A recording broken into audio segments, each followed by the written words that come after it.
ദൈവസന്നിധിയിൽ നമുക്ക് ഒരുമിച്ച് ഇങ്ങനെ കൂടാനായിട്ട് കർത്താവ് നമ്മളെ കൃപ ചെയ്യുന്നതിനെ ഓർത്ത് സ്തോത്രം ചെയ്യുന്നു. ഞാനിങ്ങനെ ചിന്തിക്കുകയായിരുന്നു, എപ്പോഴും നമ്മൾ തിരക്ക് ഉള്ളവരാണെങ്കിൽ തീർച്ചയായിട്ടും അത് വളരെ നല്ലതായിരിക്കും. നമ്മളെല്ലാവരും എപ്പോഴും ജോലിയായിട്ടുണ്ട്, പിന്നെ അതോടൊപ്പം ദൈവ വേലയിൽ, ദൈവത്തിൻ്റെ ചിന്തകളിൽ, ദൈവധ്യാനത്തിൽ, പ്രാർത്ഥനകളിൽ, അതുപോലെ ബൈബിൾ ക്ലാസ്സുകളിൽ, സൂം ആയിക്കോട്ടെ, എന്തും ആയിക്കൊള്ളട്ടെ. അപ്പം അങ്ങനെയൊക്കെ നമ്മൾ മുന്നോട്ട് പോകുമ്പോൾ അതൊരു സന്തോഷമുള്ള ഒരു കാര്യമാണ്. അപ്പം എപ്പോഴും നമ്മൾ ദൈവവചനവുമായിട്ടുള്ള ഒരു ബന്ധത്തിലും ദൈവപ്രവർത്തനങ്ങളുമായിട്ടുള്ള ഒരു ബന്ധത്തിലുമായിരിക്കും. ഈ ലോകത്തിൻ്റെതായിട്ടുള്ള മാർഗങ്ങളിൽ പോകുന്നത്, അല്ലെങ്കിൽ ലോകത്തിൻ്റെതായിട്ടുള്ള ചിന്തകളിലേക്ക് നമ്മൾ തിരിയുന്നത് പലപ്പോഴും അത് നമുക്ക് കുറവായിട്ട് തീരും, അങ്ങനെയുള്ള സാഹചര്യമുണ്ടെങ്കിൽ. ഐഡൽ മൈൻഡ് എന്താണ്, ഡെവിൾസ് വർക്ക്ഷോപ്പ് എന്നൊക്കെ പറയുന്നത് നമ്മൾ കേട്ടിട്ടുണ്ട്. അതൊക്കെ പഴയ കാലത്ത് തന്നെ നമ്മൾ കേട്ടിട്ടുണ്ട്. ഇന്നത്തെ സിറ്റുവേഷനിൽ നമ്മളെല്ലാവരും തന്നെ തിരക്കുള്ളവരാണെന്നുള്ളതാണ് മറ്റൊരു കാര്യം നമ്മൾ കണ്ടിരിക്കുന്നത്. പക്ഷെ ആ തിരക്ക് ഏത് മേഖലകളിലാണെന്നുള്ളത് ഒരു അവലോകനം ചെയ്യുന്നത് വളരെ നല്ലതായിരിക്കും. നമ്മൾക്ക് എല്ലാവർക്കും ദൈവം തന്നിരിക്കുന്നതായിട്ടുള്ള സ്കിൽസ് ഉണ്ട്, ടാലന്റുകളുണ്ട്. ഈ ടാലന്റുകളെയൊക്കെ നമുക്ക് വളരെ എഫക്റ്റീവായിട്ട്, ഫ്രൂട്ട്ഫുള്ളായിട്ട് ഉപയോഗിക്കാൻ കഴിഞ്ഞാൽ അത് വലിയൊരു സന്തോഷമായിട്ട് തീരും എന്നുള്ളതിന് സംശയമില്ല. പ്രായഭേദമന്യേ ആയിരിക്കണം നമ്മൾ അത് ചെയ്യേണ്ടത്. ഫോർ എക്സാമ്പിൾ, ഇപ്പോൾ റിട്ടയർമെൻ്റ് എന്ന് പറയുന്നത് നമുക്കില്ല, അല്ലേ? നമുക്ക് നമ്മുടെ ലൈഫിലൊരു റിട്ടയർമെൻറ്റ് നമുക്കില്ല. ചിലപ്പോൾ ജോലിയോടനുബന്ധമായിട്ട് ജോലി ഇപ്പം മാറി വേറൊരു ജോലിയിലേക്ക് വന്നിട്ടുണ്ടായിരിക്കും, വേറൊരു കാര്യങ്ങളിലേക്ക് നമ്മൾ വന്നിട്ടുണ്ടായിരിക്കും, അത്ര മാത്രമേ ഉള്ളൂ.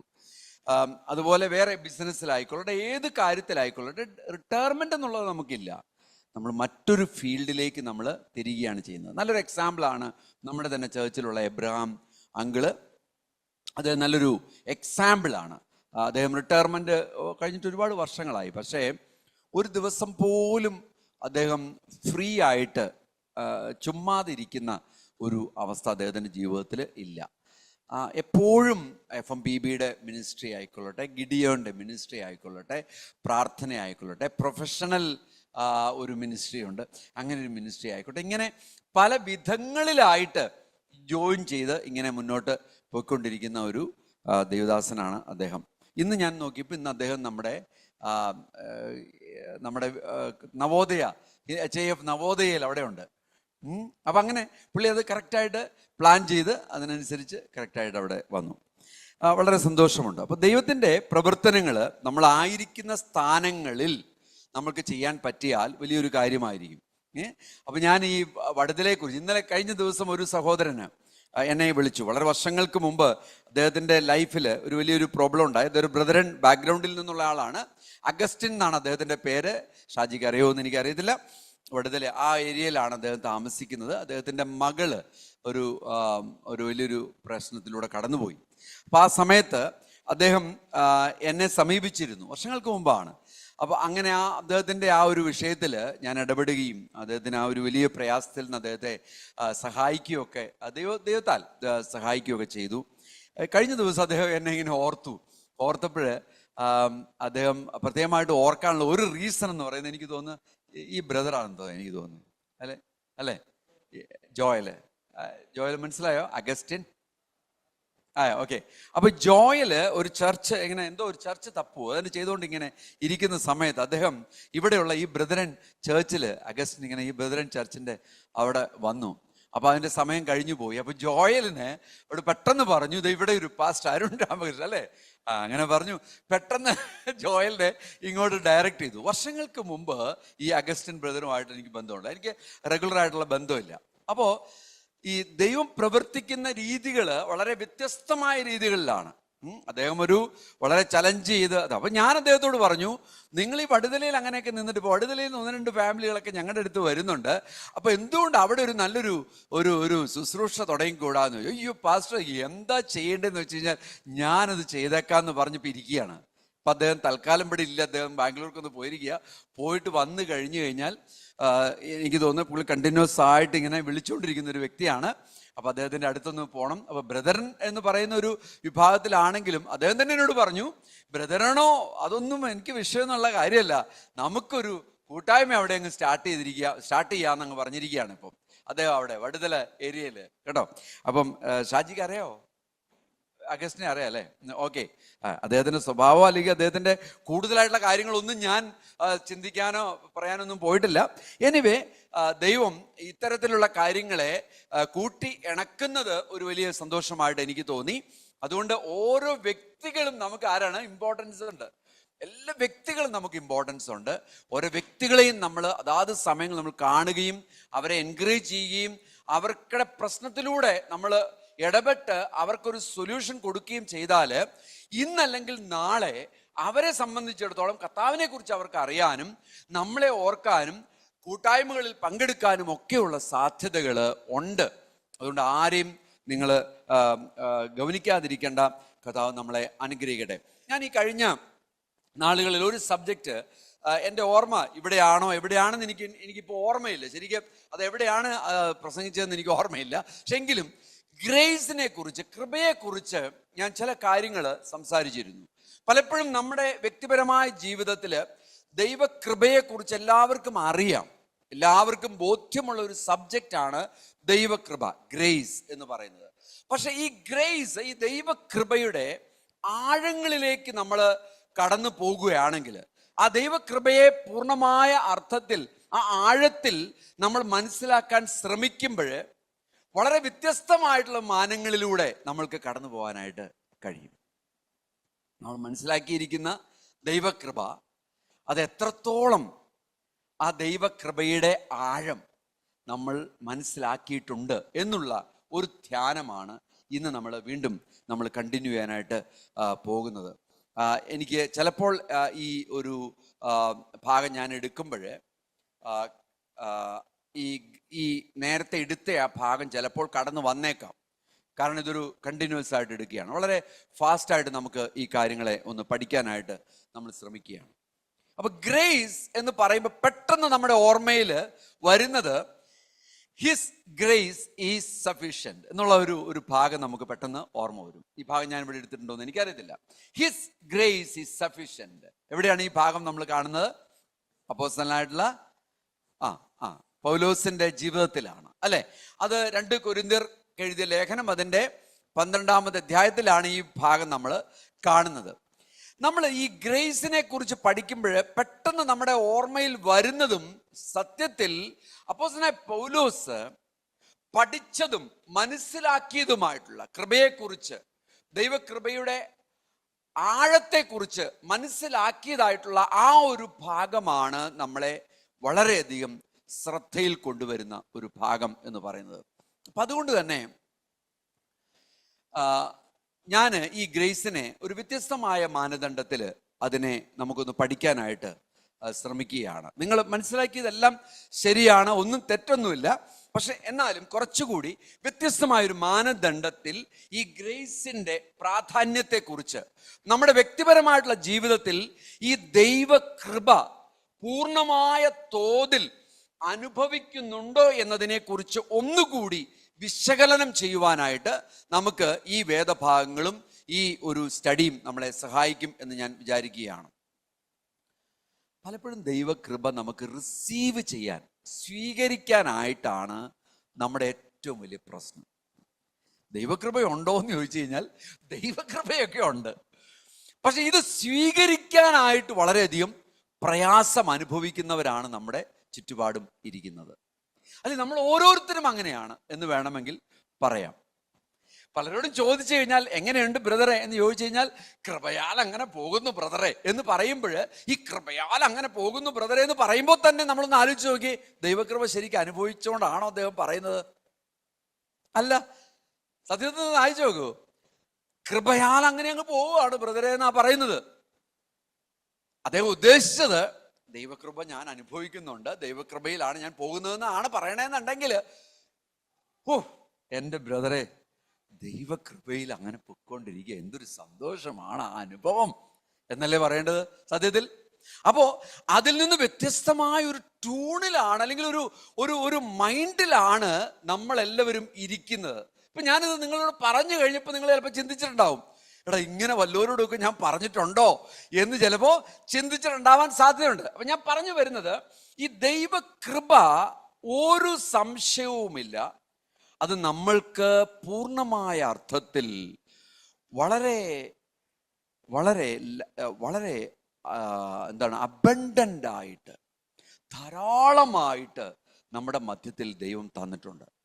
ഇത് റിസീവ് ചെയ്യുന്നതിൽ, ഇത് സ്വീകരിക്കുന്നതിൽ പലപ്പോഴും നമ്മൾക്ക് പ്രശ്നങ്ങൾ ഉണ്ടായിട്ടുണ്ട് എന്നുള്ളതാണ് നമ്മൾ മനസ്സിലാക്കേണ്ടുന്ന ഒരു സത്യം. ഞാൻ ആദ്യമേ പറയട്ടെ. സ്ക്രിപ്ചർ നമ്മൾ എടുക്കുന്ന ഈ 2 കൊരിന്ത്യർ 12:9 തന്നെയാണ്. അദ്ദേഹം അപ്പോസ്തലനായ പൗലോസിന്റെ ബാക്ക്ഗ്രൗണ്ട് നമുക്കറിയാം. അപ്പോസ്തലനായ പൗലോസിനെ കുറിച്ച് നമ്മൾ പഠിക്കുമ്പോൾ അപ്പോസ്തല പ്രവൃത്തികൾ 9-ാമത്തെ അധ്യായത്തിൽ കാണുന്ന ശൗൽ എന്ന് പറയുന്ന വ്യക്തിയിൽ വരുന്ന രൂപാന്തരം, അതോട് ഒരുമിച്ച് അദ്ദേഹം ഡമാസ്കസിന്റെ തെരുവിലൂടെ കുതിരപ്പുറത്ത് കടന്നു പോകുന്നത് ക്രിസ്ത്യാനികളെ ഉപദ്രവിക്കാനുള്ള ഓതറൈസ്ഡ് ലെറ്ററുമായിട്ടാണ് അദ്ദേഹം പോകുന്നത്. അപ്പം അദ്ദേഹം അങ്ങനെ പോകുന്ന സമയത്താണ് ദൈവം അദ്ദേഹത്തെ കാണുന്നത്. ഇവിടെ ഒരു വ്യത്യസ്തമായ ഒരു പിക്ചർ നമ്മൾ കാണുന്നത്, കർത്താവിനെ ഉപദ്രവിക്കാൻ പോകുന്ന ഒരു വ്യക്തിയുടെ മധ്യത്തിൽ ദൈവത്തിൻ്റെ സ്നേഹം കടന്നു വന്നു എന്നുള്ളതാണ്. അപ്പൊ നമ്മൾ ആലോചിക്കണം, നമ്മൾ ദൈവത്തെ സ്നേഹിക്കുന്നുണ്ട്. അധികം അങ്ങനെ ക്രിസ്ത്യാനികൾ ഉപദ്രവിക്കാനോ അല്ലെങ്കിൽ മറ്റുള്ള കാര്യങ്ങളൊന്നും ചെയ്തിട്ടില്ല. പക്ഷെ എങ്കിലും നമ്മളെയും ദൈവം സ്നേഹിച്ചതുപോലെ തന്നെ ഈ അപ്പോസ്തലനായ പൗലോസിനെ എത്രമാത്രം ഉപദ്രവിച്ചതായിട്ടുള്ള, ഈവൻ സ്റ്റെഫാനോസിനെ കല്ലെറിയുന്ന ആ ഒരു സന്ദർഭത്തിൽ പോലും ഈ വസ്ത്രം സൂക്ഷിക്കുന്നതിൽ പൗലോസ് ആയിരുന്നു എന്നൊക്കെ പറയുന്ന ചരിത്രകാരന്മാർ പറയുന്നുണ്ട്. അപ്പോൾ അദ്ദേഹം അത് നോക്കി നിന്നിട്ടുണ്ട്, അല്ലെങ്കിൽ അദ്ദേഹം അതിനെ അപ്രൂവ് ചെയ്തിട്ടുണ്ടെന്നുള്ളതൊക്കെ നമ്മൾ മനസ്സിലാക്കാനായിട്ട് കഴിയും. അപ്പൊ അത്രത്തോളം ക്രൂരമായ രീതിയിൽ പെർസിക്യൂട്ട് ചെയ്യുന്നതിൽ, ഉപദ്രവിക്കുന്നതിൽ ശ്രദ്ധേയനായിരുന്ന ഒരു ശൗലിനെയാണ് ദൈവം നേരിട്ട് വന്ന് ദൈവകൃപ കൊടുക്കുവാൻ തക്കവണ്ണം തയ്യാറായത്. അതുകൊണ്ട് തന്നെ ഈ അപ്പോസ്തലനായിട്ടുള്ള പൗലോസിന്റെ ലൈഫിൽ വന്നതായിട്ടുള്ള മാറ്റം നമുക്ക് അറിയാം. ഈവൻ അനന്യാസിനോട് പറഞ്ഞു, അദ്ദേഹത്തിന്റെ തലയിൽ കൈവച്ച് പ്രാർത്ഥിക്കാൻ പറഞ്ഞപ്പോൾ അനന്യാസ് ഒരല്പസമയം ഒന്ന് ശങ്കിച്ചു എന്ന് പോലും നമുക്ക് വായനയിൽ നമുക്ക് മനസ്സിലാക്കാനായിട്ട് കഴിയുന്നുണ്ട്, അല്ലെ? ഉപദ്രവിച്ചതായിട്ടുള്ള, എത്രമാത്രം ഉപദ്രവിക്കുന്നതായിട്ട് ഒരു വ്യക്തിയുടെ മധ്യത്തിൽ ഒരു അഭിഷേകം കൊടുക്കാനായിട്ട് ഞാൻ പോണോ എന്നുള്ള ഒരു സംശയം പോലും അദ്ദേഹത്തിന്റെ ഹൃദയത്തിലേക്ക് കടന്നു വന്നു നമ്മളവിടെ വായിക്കുന്നുണ്ട്. എന്ന് പറഞ്ഞാൽ അത്രത്തോളം ഒരു ക്രൂരനായിട്ടുള്ള ഒരു വ്യക്തിയെ ആണ് ദൈവം ആ തെരുവിൽ പിടിച്ച് അടക്കിയത്. അപ്പൊ നമ്മൾ ചിന്തിക്കണം, ഈ ദൈവകൃപയുടെ ആധിക്യം, ആ ദൈവകൃപയുടെ അർത്ഥം, അല്ലെങ്കിൽ ദൈവകൃപയുടെ മൂല്യം, അല്ലെങ്കിൽ അതിൻ്റെ എന്താണ് അതിൻ്റെ മുന്നോട്ടുള്ള ആ ഒരു പോക്ക് എത്രത്തോളം വലുതായിരുന്നു എന്നുള്ളത് നമ്മൾ ചിന്തിക്കണം. അപ്പൊ ദൈവം കൃപ നമ്മുടെ മധ്യത്തിലേക്ക് ഒരുക്കുന്നു, അല്ലെങ്കിൽ ദൈവം നമ്മുടെ മധ്യത്തിലേക്ക് കൃപ തരുന്നു എന്ന് പറയുമ്പോൾ ആ സമയത്തുള്ള ഒരു ആവശ്യത്തിൻ്റെ നിറവേറ്റൽ മാത്രമല്ല. ദൈവത്തിന് ആവശ്യം വളരെ ദീർഘദൂരമുള്ള യാത്രയിൽ നമ്മളെ കരുതുവാനും നമ്മളെ പരിപാലിക്കുവാനും നമ്മളിൽ നിന്ന് ചില കാര്യങ്ങളെ കർത്താവിന് വേണ്ടിയിട്ട് നമ്മളിൽ നിന്ന് ചില കാര്യങ്ങളെ ലോകത്തിലേക്ക് പകരപ്പെടുവാനും വേണ്ടിയിട്ട് കൂടിയാണ് ഈ ദൈവകൃപ പ്രവഹിക്കുന്നത് എന്നുള്ളത് നമ്മൾക്ക് ബോധ്യമാകണം. അപ്പൊ ആ ഭാഗം ഒന്ന് വായിച്ചു നോക്കാം. 2 കൊരിന്ത്യർ 12:9.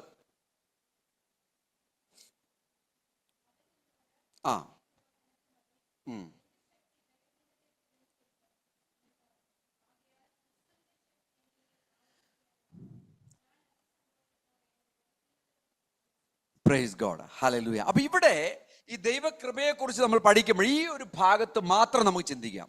ഈ ഒരു ഭാഗത്ത് ദൈവകൃപയെ കുറിച്ച് നമ്മൾ ചിന്തിക്കുമ്പോൾ നമ്മൾ ഓർത്തോണം, വളരെ കഴിവുകളും വളരെ അത്ഭുതമേറിയ അനുഭവങ്ങളും ഒക്കെ പൗലോസിന്റെ ലൈഫിൽ ദൈവം കൊടുത്തിട്ടുണ്ട്. നിങ്ങൾ ആ ചരിത്രം മുഴുവൻ പഠിച്ചാൽ നിങ്ങൾക്ക് മനസ്സിലാവും. ഏതാണ്ട് 6 or 7 കപ്പൽ ഛേദങ്ങളിലൂടെ അപ്പോസ്തലനായ പൗലോസ് കടന്നു പോയിട്ടുണ്ട്. കപ്പൽ ഛേദം എന്നൊക്കെ പറഞ്ഞാൽ അന്നത്തെ കാലത്ത് നിങ്ങൾക്ക് അറിയാം, ടെക്നോളജി ഒന്നുമില്ല. ഇന്നിപ്പോൾ പെട്ടെന്ന് സ്കൂബ ഡൈവേഴ്സിനെ വിടും, അല്ലെങ്കിൽ ഹെലികോപ്റ്റർ മേളിക്കിട വരും, അല്ലെങ്കിൽ എന്തെല്ലാം കാര്യങ്ങളിലൂടെ എങ്ങനെയെങ്കിലും ഒക്കെ രക്ഷിച്ചെടുക്കാനായിട്ട് കഴിയുന്ന ഒരു സാഹചര്യങ്ങൾ ഇന്നുണ്ട്. അന്നതൊന്നുമില്ല. കപ്പൽ ഛേദം എന്ന് പറയുന്നത് കടലിന്റെ ഉള്ളിൽ കപ്പല് നശിച്ചു പോകുന്ന അല്ലെങ്കിൽ തകർന്നു പോകുന്ന അവസ്ഥയിൽ പെട്ടുപോകുന്ന കടലിന്റെ ഉള്ളിലേക്ക് വീഴുന്ന ഒരവസ്ഥയിൽ അങ്ങനെ 6ഓളം സന്ദർഭങ്ങളിൽ ഈ കപ്പൽ ഛേദങ്ങളിൽ നിന്ന് അപ്പോസ്തലനായ പൗലോസിനെ കർത്താവ് രക്ഷിച്ചിട്ടുണ്ട്. ഒരു തവണ ഒരു ഗ്രൂപ്പ് ഓഫ് പീപ്പിളിന്റെ കൂടെ ഇരുന്നപ്പോഴേ, ക്രേത്തയിലാന്ന് തോന്നുന്നു, ഇരുന്നപ്പോഴ് വിറക് കാഞ്ഞുകൊണ്ടിരുന്ന സമയത്ത് വിറകിൽ നിന്നൊരു അണലി ചുറ്റി, അണലി കടിച്ചു. അണലി എന്നൊക്കെ പറഞ്ഞാൽ വളരെ ഭയങ്കര വിഷമുള്ള ഒരു ജീവിയാണ്. കടിച്ചു. കർത്താവ് രക്ഷിച്ചു. സുവിശേഷത്തിനായിട്ട് ഇറങ്ങി തിരിച്ചപ്പോഴ് ഒരുപാട് അടിയും പ്രശ്നങ്ങളും ഉപദ്രവങ്ങളും ഒക്കെ ഉണ്ടായി. ഇങ്ങനെ ദൈവകൃപ ധാരാളമായിട്ട് അനുഭവിച്ച ഒരു വ്യക്തിയാണ് അപ്പോസ്തലനായ പൗലോസ്. അപ്പൊ അദ്ദേഹം നോർമലായിട്ട് ചിന്തിച്ചത്, എന്തുകൊണ്ട് എൻ്റെ ജീവിതത്തിൽ ഇപ്പോൾ സംഭവിച്ചുകൊണ്ടിരിക്കുന്ന ആ സമയത്ത്, അപ്പോസ്തല പ്രവൃത്തി 12-ാം അധ്യായം കൊരിന്ത്യർക്ക് എഴുതിയ ലേഖനം 12-ാം അധ്യായം എഴുതുന്ന ആ സാഹചര്യമാണ് ഞാൻ ഈ പറയുന്നത്. ആ സമയത്ത് അദ്ദേഹം ചിന്തിക്കുകയാണ്, ഇത്രത്തോളം സഹായിക്കുകയും ദൈവകൃപ എൻ്റെ മധ്യത്തിലേക്ക് ഒഴുക്കി തരികയും ചെയ്ത ഒരു ദൈവത്തിന് എൻ്റെ ഈ ഒരു ചെറിയ പ്രശ്നത്തിൻ്റെ മേൽ സഹായിക്കാനായിട്ട് കഴിയില്ലേ എന്ന് ചിന്തിച്ചു പോയി അദ്ദേഹം. ഞാൻ നിങ്ങളോട് ചോദിക്കുന്ന ഇതാണ്, നമ്മളും നമ്മുടെ ജീവിതത്തിൽ ദൈവകൃപ പല സന്ദർഭങ്ങളിൽ അനുഭവിച്ചിട്ടുണ്ട്. ഈ ദൈവകൃപ അനുഭവിച്ചപ്പോഴൊക്കെ പലപ്പോഴും നമ്മളത് സന്തോഷത്തോടു കൂടി സ്വീകരിച്ചു, പ്രശ്നങ്ങളിൽ നമ്മൾ വിടുതലെടുത്തു. ഇപ്പോൾ ഞാൻ അനുഭവിക്കുന്ന ആ ഒരു പ്രശ്നത്തിൻ്റെ മേലും ഈ ദൈവകൃപ തന്നെ കടന്നു വരില്ലേ എന്ന് ചിന്തിക്കുന്നതിൽ എന്തെങ്കിലും തെറ്റുണ്ടോ? ഇല്ല, തെറ്റില്ല. അപ്പോൾ പൗലോസ് അതുപോലെ ആ രീതിയിൽ ചിന്തിച്ച് അദ്ദേഹം മുട്ടുമടക്കി അദ്ദേഹത്തിൻ്റെ ഈ പ്രശ്നങ്ങൾക്ക് ഒരു പരിഹാരമായിട്ട്, കർത്താവേ എന്നെ ഒന്ന് വിടുവിക്കണമേ എന്ന് പറയാനായിട്ട് മുട്ടുമടക്കിയെങ്കിലും കർത്താവ് അദ്ദേഹത്തിൻ്റെ മുന്നിൽ വന്നിട്ട് പറഞ്ഞു, എൻ്റെ കൃപ നിനക്ക് മതി എന്ന് പറഞ്ഞു.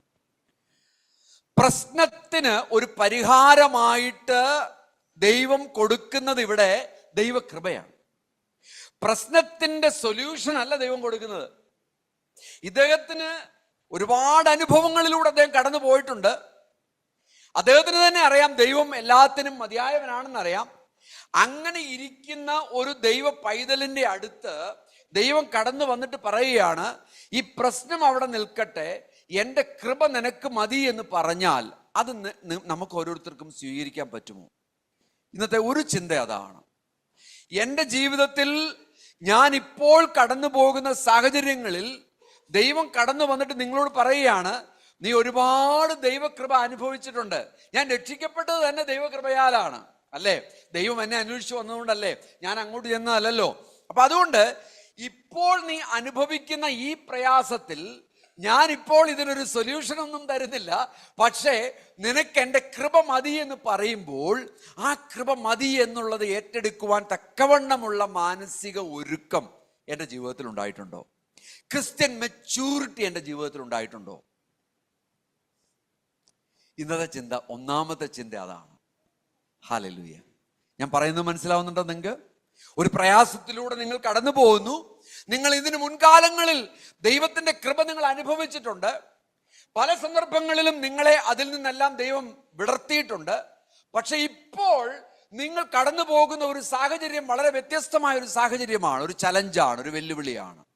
ഈ വെല്ലുവിളിയുടെ മധ്യത്തിൽ ദൈവത്തിന്റെ ആത്മാവ്, ദൈവം നിങ്ങളോട് സംസാരിക്കുകയാണ്, മകളെ, മകനെ, എഴുന്നേൽക്ക്. ഇപ്പോൾ എൻ്റെ കൃപ നിനക്ക് മതി എന്ന് പറഞ്ഞാൽ നമ്മൾ ഫ്രസ്ട്രേറ്റഡ് ആവൂ?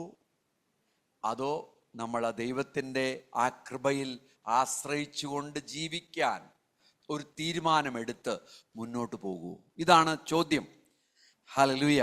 ഇതാണ് നമ്മുടെ മെച്യൂരിറ്റി. അപ്പൊ കൃപയെക്കുറിച്ച് നമ്മൾ മനസ്സിലാക്കണം. എല്ലാത്തിനും ദൈവകൃപയ്ക്കൊരു സൊല്യൂഷൻ, നമ്മുടെ പ്രശ്നത്തിന് പൂർണ്ണമായൊരു പരിഹാരമുണ്ടെന്നുള്ളതല്ല. ദൈവകൃപ അനുഭവിക്കാൻ തക്കവണ്ണമുള്ള മാനസികമായ ഹൃദയത്തിന്റെ ഒരുക്കം കൂടി ദൈവകൃപയുടെ ഭാഗമായി തീർന്നിരിക്കുകയാണ്.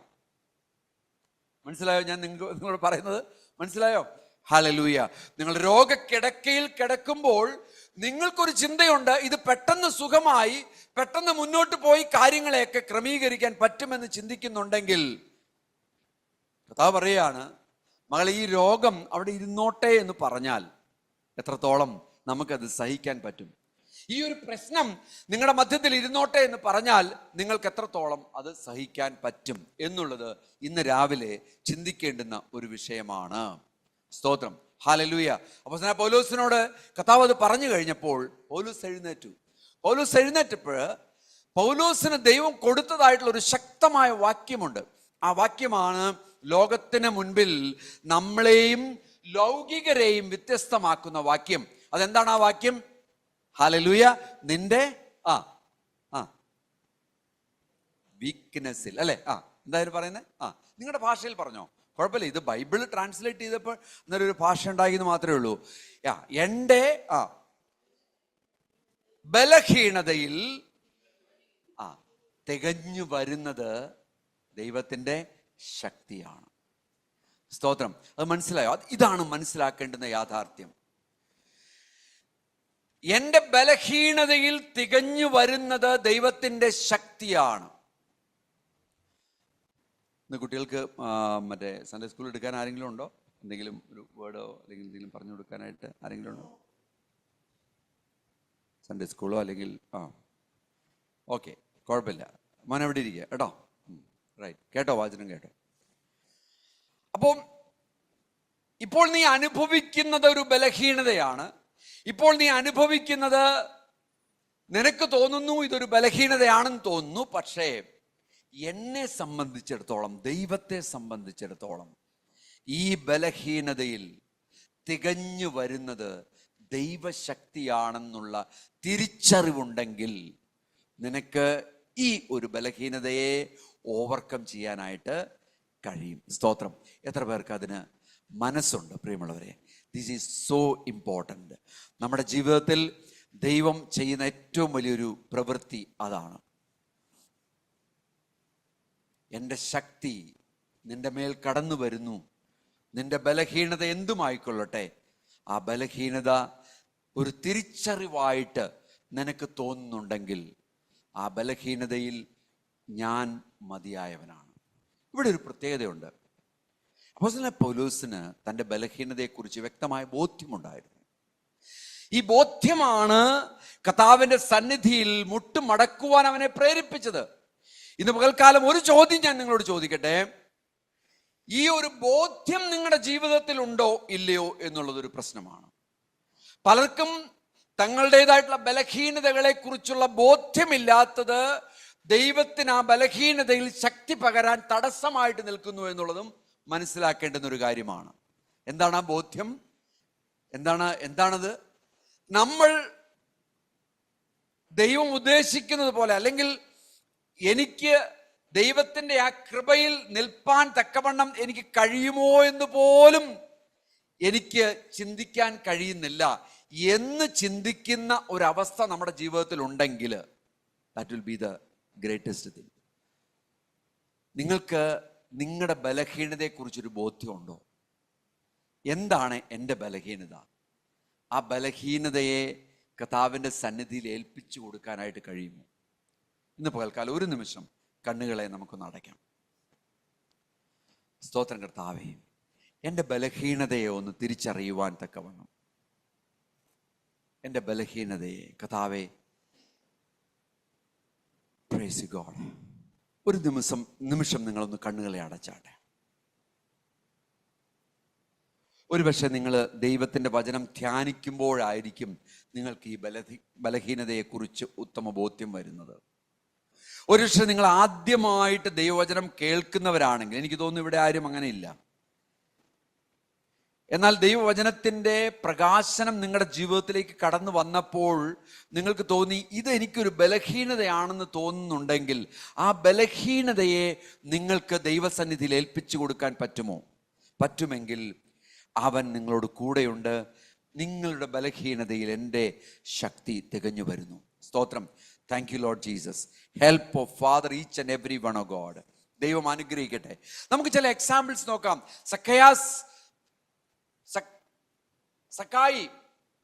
സക്കായി ലൂക്കോസ് 19 നമ്മൾ വായിക്കുന്നുണ്ട്. ദൈവത്തിന്റെ വചനം കേട്ടു. അവൻ ചെയ്തുകൊണ്ടിരുന്ന പ്രവൃത്തിയെക്കുറിച്ച് അവന് ഉത്തമ ബോധ്യമുണ്ടായി.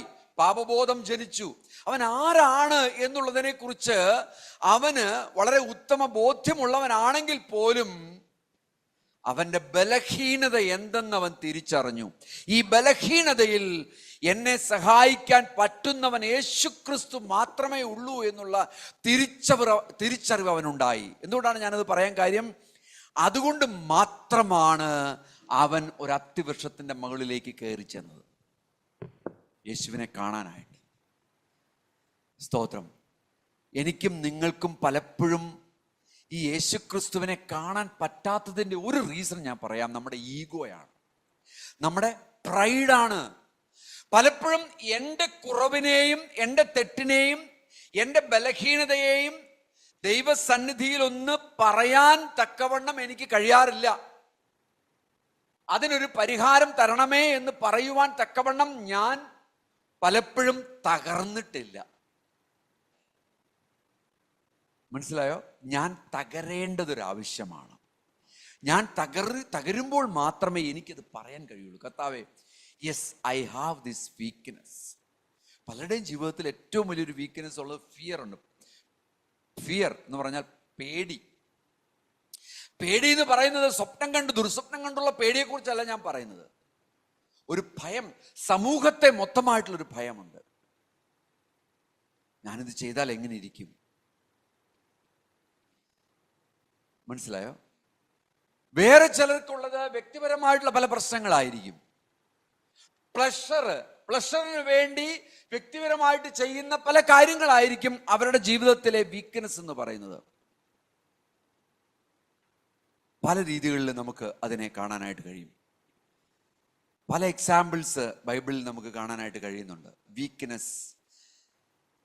മോശസിനെ കുറിച്ച് നമുക്കറിയാം. മോശയെ ദൈവം വിളിച്ചു,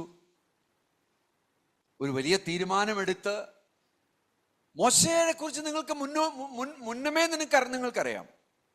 ഇസ്രായേൽ മക്കളെ എങ്ങനെയെങ്കിലും ഒക്കെ രക്ഷിക്കണമെന്നുള്ളത് മോശയുടെ വലിയ തീഷ്ണമായ ഒരു ആഗ്രഹമാണ്. ഈ ആഗ്രഹമുള്ള മോശ പല കാര്യങ്ങൾ ചെയ്തു. സെൽഫായിട്ട്, സ്വന്തമായിട്ട്, സ്വന്തമുള്ള കഴിവിൽ പല കാര്യങ്ങൾ ചെയ്തു. നമ്മളെല്ലാം അങ്ങനെയുള്ളവരാണ്.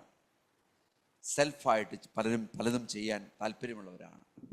എന്നാൽ ദൈവത്തിൻ്റെ സന്നിധിയിൽ എത്തിക്കഴിഞ്ഞപ്പോൾ വീക്ക്നെസ്സിനെ കുറിച്ചൊരു ബോധ്യം വന്നു. ബലഹീനതയെക്കുറിച്ചൊരു വ്യക്തമായൊരു ധാരണ തൻ്റെ ജീവിതത്തിലേക്ക് കടന്നു വന്നു.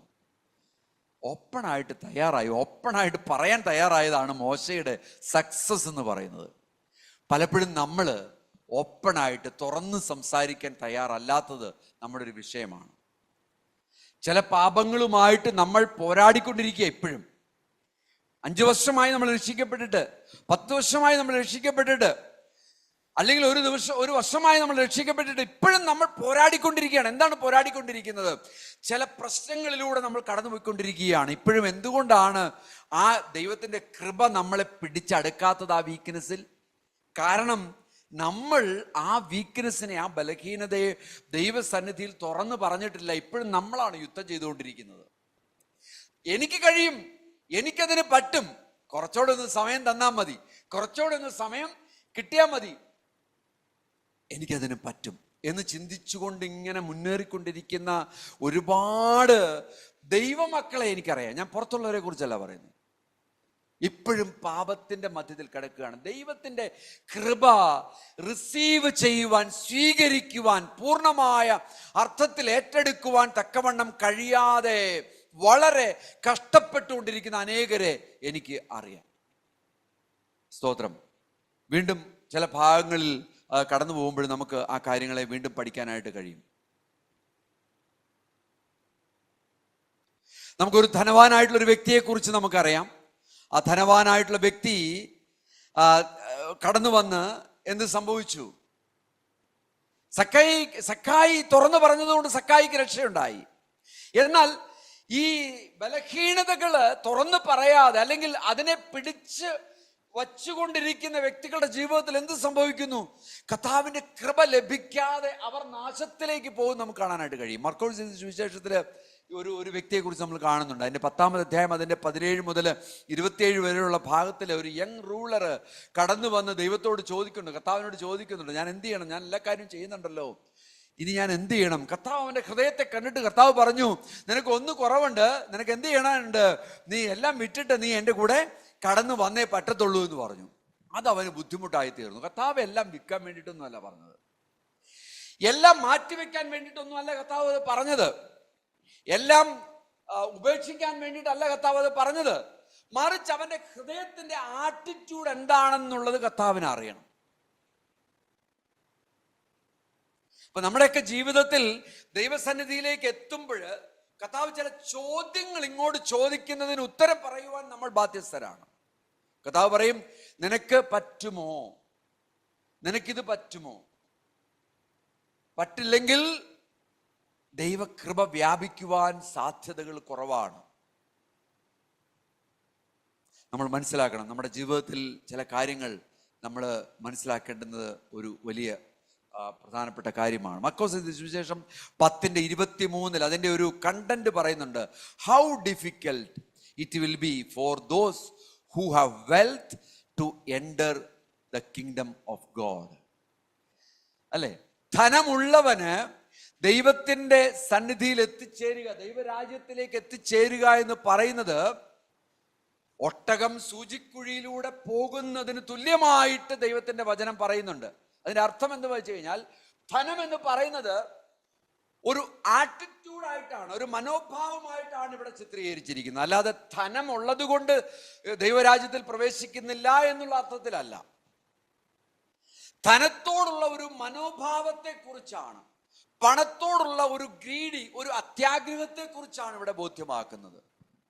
പണവും ധനവും മാത്രമല്ല, മറ്റ് പല കാര്യങ്ങളും ലോകത്തിന്റെ പ്ലഷറിനോടുള്ള, ലോകത്തോട് അനുരൂപപ്പെടാതെ, അതാണ് റോമർക്കെഴുതിയ ലേഖനത്തിൽ നമ്മൾ വായിക്കുന്നത്, ലോകത്തിന്റെ മോഹങ്ങളോടും ലോകത്തോടും അനുരൂപപ്പെടാതെ ഇരിക്കാനുള്ള ഒരു ഹൃദയം നമുക്കുണ്ടെങ്കിൽ തീർച്ചയായിട്ടും നമുക്ക് ദൈവരാജ്യത്തിന്റെ ഭാഗമായി തീരുവാൻ കഴിയും. ദൈവകൃപ നമുക്ക് ആവോളം ആസ്വദിക്കാൻ കഴിയും. ഇതാണ് നമ്മൾ മനസ്സിലാക്കേണ്ടുന്ന ഒരു ഭാഗം. Praise God. അപ്പൊ നമ്മൾ ഒന്നാമത്തെ കാര്യത്തിൽ നമ്മൾ കണ്ടത്, ദൈവകൃപ ധാരാളമായിട്ട് നമ്മുടെ മുൻപിലുണ്ട്. ഈ ദൈവകൃപയെ സ്വീകരിക്കുവാൻ തക്കവണ്ണം നമ്മുടെ ഹൃദയം പരിപക്വമാണോ? ഈവൻ ഒരു നെഗറ്റീവായിട്ടുള്ള കാര്യം നമ്മുടെ ജീവിതത്തിൽ സംഭവിച്ചു കൊണ്ടിരിക്കുമ്പോഴും ദൈവം അത് അതേപടി നിലനിർത്തുവാനാണ് ദൈവത്തിന്റെ താല്പര്യമെന്നുണ്ടെങ്കിൽ പോലും നമ്മൾക്ക് ആ കൃപയെ സ്വീകരിച്ചുകൊണ്ട് മുന്നോട്ട് പോകാൻ അത് നമുക്ക് കഴിയുമോ? ഈ ഒരു ചോദ്യമാണ് ഒന്നാമത്തെ ദൈവകൃപയെക്കുറിച്ച് മനസ്സിലാക്കുവാനുള്ള ഒന്നാമത്തെ ചോദ്യം. സ്തോത്രം. നിങ്ങൾ മനസ്സിലായി ഞാൻ വിചാരിക്കുന്നു. പൂർണ്ണമായിട്ട് മനസ്സിലായല്ലോ അല്ലേ?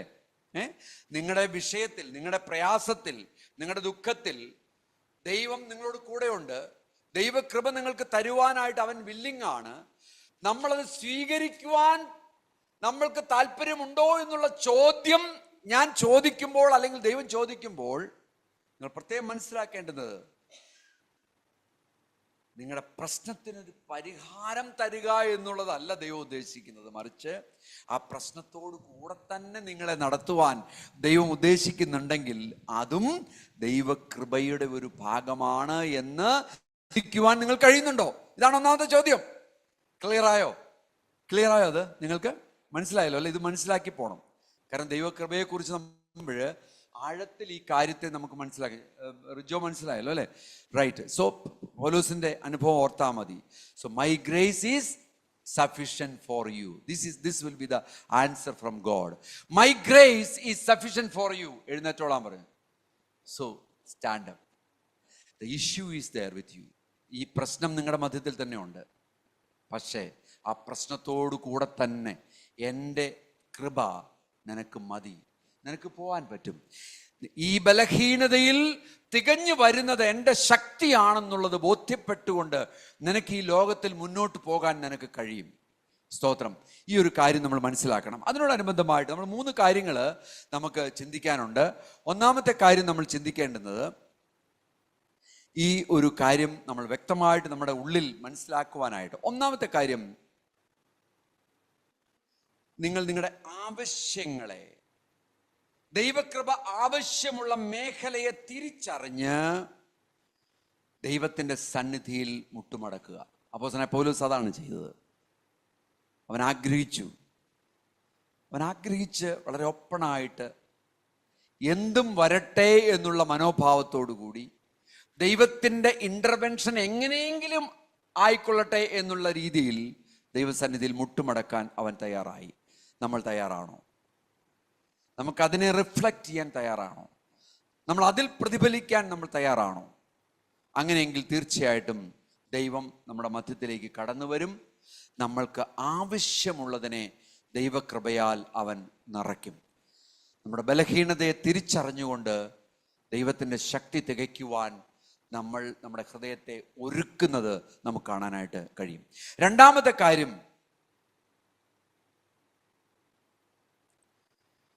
സങ്കീർത്തനം 147:3 നമുക്കൊന്ന് വായിക്കാം, മനസ്സിലാക്കണം. പലപ്പോഴും ദൈവകൃപ അനുഭവിക്കാതെ വരുന്ന സന്ദർഭത്തിൽ, ഈവൻ അപ്പോസ്തലനായ പൗലോസിന്റെ അനുഭവത്തിലേക്ക് പൊക്കോളൂ. അപ്പോസ്തലനായ പൗലോസിന് ഒരു പ്രശ്നം ഉണ്ടായി കഴിഞ്ഞപ്പോൾ അവൻ പ്രശ്നത്തോടു കൂടി നടക്കുന്ന ഒരു വ്യക്തിയായിരുന്നു അവൻ. ആ പ്രശ്നത്തിന് പരിഹാരം ദൈവം തരുമെന്നുള്ള ഉറച്ച വിശ്വാസത്തിൽ അവൻ മുട്ടുമടക്കി. പക്ഷെ അവനോട് ദൈവം പറഞ്ഞു എഴുന്നേറ്റ് പൊക്കോളാൻ പറഞ്ഞപ്പോൾ അവൻ സന്തോഷത്തോടു കൂടി എഴുന്നേറ്റ് പോയി. സന്തോഷത്തോടു കൂടി അവൻ എഴുന്നേറ്റ് പോയി. അതാണ് നമ്മൾ മനസ്സിലാക്കേണ്ടത്. ആ സന്തോഷം അവൻ്റെ ജീവിതത്തിലേക്ക് കടന്നു വന്നു. അവന് സന്താപം ഉണ്ടായില്ല എന്ന് പറഞ്ഞാൽ അതിൻ്റെ അർത്ഥം എന്താണ്? സങ്കീർത്തനം 147:3 നമ്മൾ വായിക്കുമ്പോൾ, he heals the broken hearted and binds up their wounds. അവൻ്റെ മുറിവ് എന്തായിക്കൊള്ളട്ടെ, ആ മുറിവിൻ്റെ മേൽ ദൈവം ഒരു ഹീലിംഗ് കൊടുത്തു. പ്രശ്നത്തിന് പരിഹാരം ഉണ്ടായില്ലെങ്കിൽ പോലും അവൻ്റെ മുറിവിൻ്റെ മേൽ ദൈവം ഒരു പരിഹാരം കൊടുത്തു. അതുകൊണ്ട് എന്തുണ്ടായി? അവന് സന്തോഷമുണ്ടായി. അവന് മനസ്സിലാക്കിയ ഒരു സത്യം ലോകത്തിലേക്ക് അവൻ എഴുതി ചേർത്തു ബൈബിളിലൂടെ. അതെന്താണ്?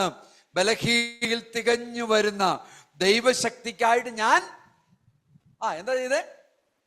സ്തോത്രം ചെയ്യുന്നു. നിങ്ങൾ മനസ്സിലാക്കണം, സ്തോത്രം എന്ന് പറയുന്ന ഒരു വേർഡ് അവിടെ ഉപയോഗിച്ചപ്പോൾ അതിന്റെ അർത്ഥം എന്താണ്? അപ്പോസ്തലനായ പൗലോസ് സന്തോഷിച്ചു. അല്ലേ? നമ്മൾ എപ്പോഴാണ് സ്തോത്രം പറയുന്നത്? ബിരിയാണി കിട്ടി കഴിയുമ്പോൾ അല്ലേ? സ്തോത്രം എന്ന് പറയുന്നത് ബിരിയാണി കിട്ടി കഴിയുമ്പോഴാണ് അല്ലേ? ഇവിടെ പൗലോസിന് ബിരിയാണിയാണോ കിട്ടിയത്? പൗലോസിന്റെ പ്രശ്നത്തിന് പരിഹാരം ഉണ്ടായോ? പക്ഷേ പൗലോസിന് എന്ത് ലഭിച്ചു? ദൈവകൃപ ധാരാളമായിട്ട് ലഭിച്ചു എന്നുള്ള ഉത്തമ ബോധ്യം അവന്റെ ഹൃദയത്തിലുണ്ടായി. ഞാൻ മതി, നീ പൊക്കോ എന്ന് പറയുമ്പോൾ ഒരു വലിയ സന്തോഷം അവന്റെ ഉള്ളിലേക്ക് കടന്നു വന്നു. അതുകൊണ്ടാണ് അവൻ പറഞ്ഞിരിക്കുന്നത്, ഈ ദൈവകൃപയ്ക്കായിട്ട് ഞാൻ സ്തോത്രം ചെയ്യുന്നു. ബലഹീനതയിൽ, എൻ്റെ ബലഹീനതയിൽ തികഞ്ഞു വരുന്ന ദൈവശക്തിക്കായിട്ട് ഞാൻ സ്തോത്രം ചെയ്യുന്നു. മുറിവിനെ ഉണക്കുന്ന ദൈവത്തിൻ്റെ കൃപ എൻ്റെ ജീവിതത്തിലേക്ക് വന്നതിനായിട്ട് ഞാൻ സ്തോത്രം ചെയ്യുന്നു. ഹല്ലേലൂയ. അതുവരെ അനുഭവം എന്താണ്? ദൈവം ഇത്രയൊക്കെ ഞാൻ ചെയ്തിട്ടുള്ള കർത്താവേ, എന്നെ സൗഖ്യമാക്കുവാൻ നീ മതിയാവനാണ് കർത്താവേ എന്നൊക്കെ പറഞ്ഞുകൊണ്ടുള്ള ഒരു മാനസിക അവസ്ഥയിലാണ് അവൻ മുട്ടുമടക്കിയതെന്ന് ഓർക്കണം നിങ്ങൾ. ഇപ്പൊ എന്തോ ആയി? ഇപ്പൊ അതൊന്നുമില്ല. ഇപ്പം ഇതൊക്കെ എന്തെന്ന്, ഒരു പ്രശ്നമില്ല എന്നുള്ള ഒരു മാനസികാവസ്ഥയിലേക്ക് അവൻ കടന്നു വന്നു. അവന്റെ പ്രവർത്തനം ശക്തമായി തീർന്നു. പ്രിയമുള്ളവരെ, എൻ്റെയും നിങ്ങളുടെയും പ്രശ്നത്തിന്, എൻ്റെയും നിങ്ങളുടെയും പ്രവർത്തനങ്ങൾക്ക്, ദൈവിക വേലകൾക്ക്, ദൈവത്തിൻ്റെ ആ ഒരു ആലോചനകൾക്ക് നമ്മൾ തിടുക്കത്തിൽ മുന്നോട്ട് പോകാത്തതിൻ്റെ ഒരു റീസൺ ഒരു പക്ഷേ, കർത്താവ് ഇത്രയൊക്കെ ഞാൻ കഷ്ടപ്പെട്ട് ദൈവത്തിലേക്ക് കടന്നു വന്നിട്ട് കർത്താവ് കാര്യങ്ങളൊന്നും കറക്റ്റ് ചെയ്തു തരുന്നില്ലല്ലോ, ചെയ്തു തരട്ടെ എന്നിട്ട് ഞാൻ പ്രവർത്തിക്കാം എന്നുള്ള ചിന്ത എങ്ങാനുണ്ടോ നമ്മുടെ മനസ്സിൽ എന്നൊന്ന് ആലോചിച്ച് നോക്കിയാട്ടെ. ഇപ്പോഴും ഞാൻ കഷ്ടപ്പെട്ടുകൊണ്ടിരിക്കുകയാണല്ലോ കർത്താവെ, എന്തിനാണ് ഇങ്ങനെ കഷ്ടപ്പെടുത്തിക്കൊണ്ടിരിക്കുന്നത് എന്നുള്ള ചിന്ത നിങ്ങളുടെ മനസ്സിലുണ്ടെങ്കിൽ ഒന്ന് ആലോചിച്ചോണം. ദൈവത്തിന് പ്രവർത്തിക്കാൻ കഴിയില്ല. ദൈവം നമ്മുടെ ബലഹീനതയിൽ പ്രവർത്തിക്കുന്നവനാണ്. രണ്ടാമത്തെ കാര്യം അതാണ്. So receive the grace God longs to give you. ദൈവം നിങ്ങൾക്ക് വളരെ ധാരാളമായിട്ട് തരുവാൻ തയ്യാറുള്ള കൃപയെ സ്വീകരിക്കുക. ആ കൃപ നെഗറ്റീവ് ആയിരിക്കാം. കൃപ നെഗറ്റീവ് എന്ന് ഞാൻ ഉദ്ദേശിക്കുന്നത്, ആ കൃപ ഒരു പക്ഷേ നിങ്ങളുടെ പ്രശ്നത്തിന് പരിഹാരമായിരിക്കില്ല, പക്ഷെ ആ പ്രശ്നത്തിൽ നടക്കുവാൻ നിങ്ങളെ സഹായിക്കുന്ന കൃപയായിരിക്കും. അതിൽ സന്തോഷിക്കുവാൻ നമ്മൾ തയ്യാറാവണം. ഓക്കെ, മൂന്നാമത്തെ കാര്യത്തിലേക്ക് ദൈവജനം നമ്മൾ കണ്ടു. ഫിലിപ്പിയർക്ക് എഴുതിയ ലേഖനം 4:13 ഈ അപ്പോസ്തലനായ പൗലോസ് ഈ ഒരു വാക്യം പറയണമെന്നുണ്ടെങ്കിൽ ഈ 2 കൊരിന്ത്യർ 12 അധ്യായത്തിൽ അവൻ അനുഭവിച്ച അനുഭവത്തെ വെച്ചിട്ടാണ് ആ വാക്യം പറഞ്ഞിരിക്കുന്നത്. എന്താണ്? ഫിലിപ്പിയർക്ക് ലേഖനം 4-ാമത് അധ്യായം അതിൻ്റെ 13-ാമത്തെ വാക്യം, I can do all things, എനിക്ക് എല്ലാ കാര്യങ്ങളും ചെയ്യാനായിട്ട് കഴിയും. എന്തുകൊണ്ടാണ്? കാരണം അവൻ എന്നെ ശക്തീകരിക്കുന്നത് മൂലം, എന്നെ ശക്തനാക്കുന്നവൻ മുഖാന്തരം സകലത്തിനും മതിയാവുന്നു. ഈ ഒരു വാക്യം അപ്പോസ്തലനായ പൗലോസ് എഴുതിയത് ഞാൻ മനസ്സിലാക്കുന്നത് അവന്റെ ഈ അനുഭവത്തിലൂടെ അവന് ലഭിച്ചതായിട്ടുള്ള ദൈവകൃപയുടെ ആധിക്യം, അതുകൊണ്ടാണ് അവൻ ഇത് എഴുതിയത്. നമുക്ക് പറയാൻ പറ്റുമോ? ഹല്ലേലൂയ, എന്നെ ശക്തനാക്കുന്നവൻ മുഖാന്തരം. ഹല്ലേലൂയ, എന്നെ ശക്തനാക്കുന്നവൻ മുഖാന്തരം ഞാൻ സകലത്തിനും മതിയാകുന്നവനാകുന്നു. സ്തോത്രം. Hallelujah, praise God. ശരിക്കു പറഞ്ഞാലൊന്ന് ആലോചിച്ച് നോക്കി, എല്ലാവരും ഈ വാക്യം മനസ്സിലാക്കി അതിനനുസരിച്ച് പ്രവർത്തിക്കുന്നവരായിരുന്നു എന്നുണ്ടെങ്കിൽ എനിക്കും പാസ്റ്റർ മാത്യുവിനും ഒരു ജോലി ഉണ്ടാവത്തില്ല. ശരിയല്ലേ? തീർച്ചയല്ലേ? അല്ലേ ഷാജി? എന്നെ ശക്തനാക്കുന്നവൻ മുഖാന്തരം എല്ലാത്തിനും എനിക്ക് സകലത്തിനും മതിയാവുന്നു എന്ന് പറയാൻ തക്കവണ്ണം എനിക്ക് കഴിഞ്ഞാൽ പിന്നെ തീർച്ചയായിട്ടും പിന്നെ കുഴപ്പമില്ലല്ലോ, എല്ലാം സന്തോഷമായിട്ടിരിക്കുന്നു. അല്ല, അനിലിനെ ഞാനിന്ന് ഫോൺ ചെയ്ത് വിളിക്കുന്നത്, അനിൽ പറയാണ് എങ്ങനെയുണ്ട് അനിൽ എന്ന് ചോദിച്ചു കഴിയുമ്പോൾ അനിൽ പറയുന്ന വാക്യം ഇതാണെന്ന് ഇരിക്കട്ടെ, എന്നെ ശക്തനാക്കുന്നവൻ മുഖാന്തരം ഞാൻ സകലത്തിനും മതിയാവുന്നു എന്ന് പറഞ്ഞു കഴിഞ്ഞാൽ പിന്നെ ഫോൺ ഓക്കെ അനിൽ എന്ന് വെച്ചിട്ട് നമുക്ക് ഫോൺ വയ്ക്കാനേ പറ്റുള്ളൂ, നിവൃത്തിയുള്ളൂ അല്ലേ? So this is very important അല്ലേ? നമ്മുടെ വ്യക്തിപരമായ ജീവിതത്തില്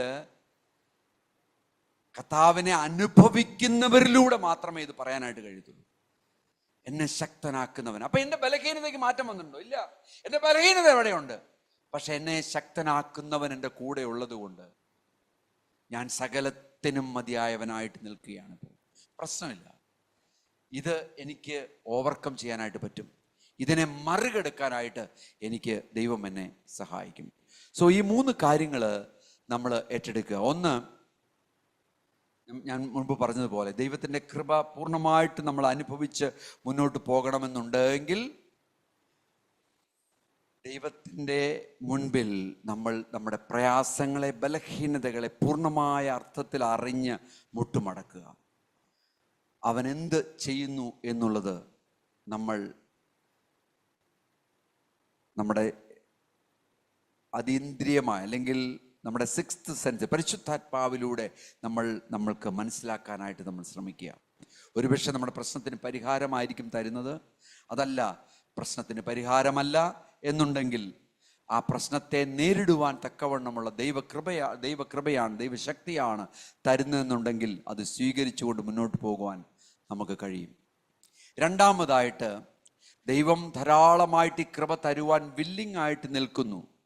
ആ കൃപയെ നമ്മൾ ഏറ്റെടുക്കുവാൻ, സ്വീകരിക്കുവാൻ, അതെന്ത് തന്നെ ആയിക്കൊള്ളട്ടെ അത് ഏറ്റെടുക്കുവാൻ, അതേതൊരു സാഹചര്യമായിക്കൊള്ളട്ടെ അത് ഏറ്റെടുക്കുവാൻ നമ്മൾ തയ്യാറാകുക. മൂന്നാമതായിട്ട്, ദൈവശക്തി അവൻ എന്നിൽ പകർന്നിട്ടുണ്ട് എന്നുള്ള ഉത്തമ ബോധ്യത്തോടു കൂടി ജീവിതത്തെ പൂർണ്ണമായിട്ടും സമർപ്പിച്ച് മുന്നേറുക. ഇതാണ് ഗ്രേസിനെ കുറിച്ച്, കൃപയെക്കുറിച്ച് ആദ്യമായിട്ട് മനസ്സിലാക്കേണ്ടുന്ന ഒരു സത്യം. രണ്ടാമത് നമ്മൾ പോവാം, ഒരു 10 മിനിറ്റ് കൂടി നമ്മൾ എടുക്കുകയാണ്.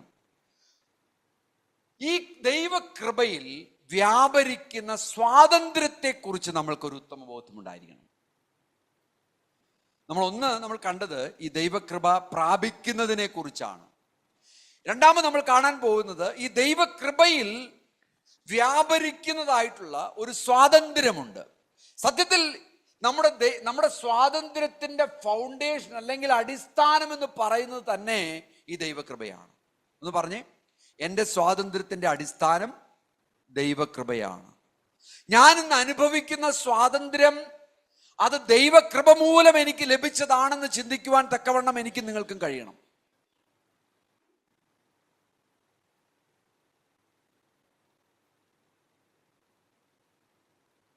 എൻ്റെ സകല പാപങ്ങളെയും ക്ഷമിച്ചു എന്നുള്ള ഉത്തമ ബോധ്യം എനിക്കും നിങ്ങൾക്കും ഉണ്ടോ എന്നുള്ളത് പരിശോധിക്കണം.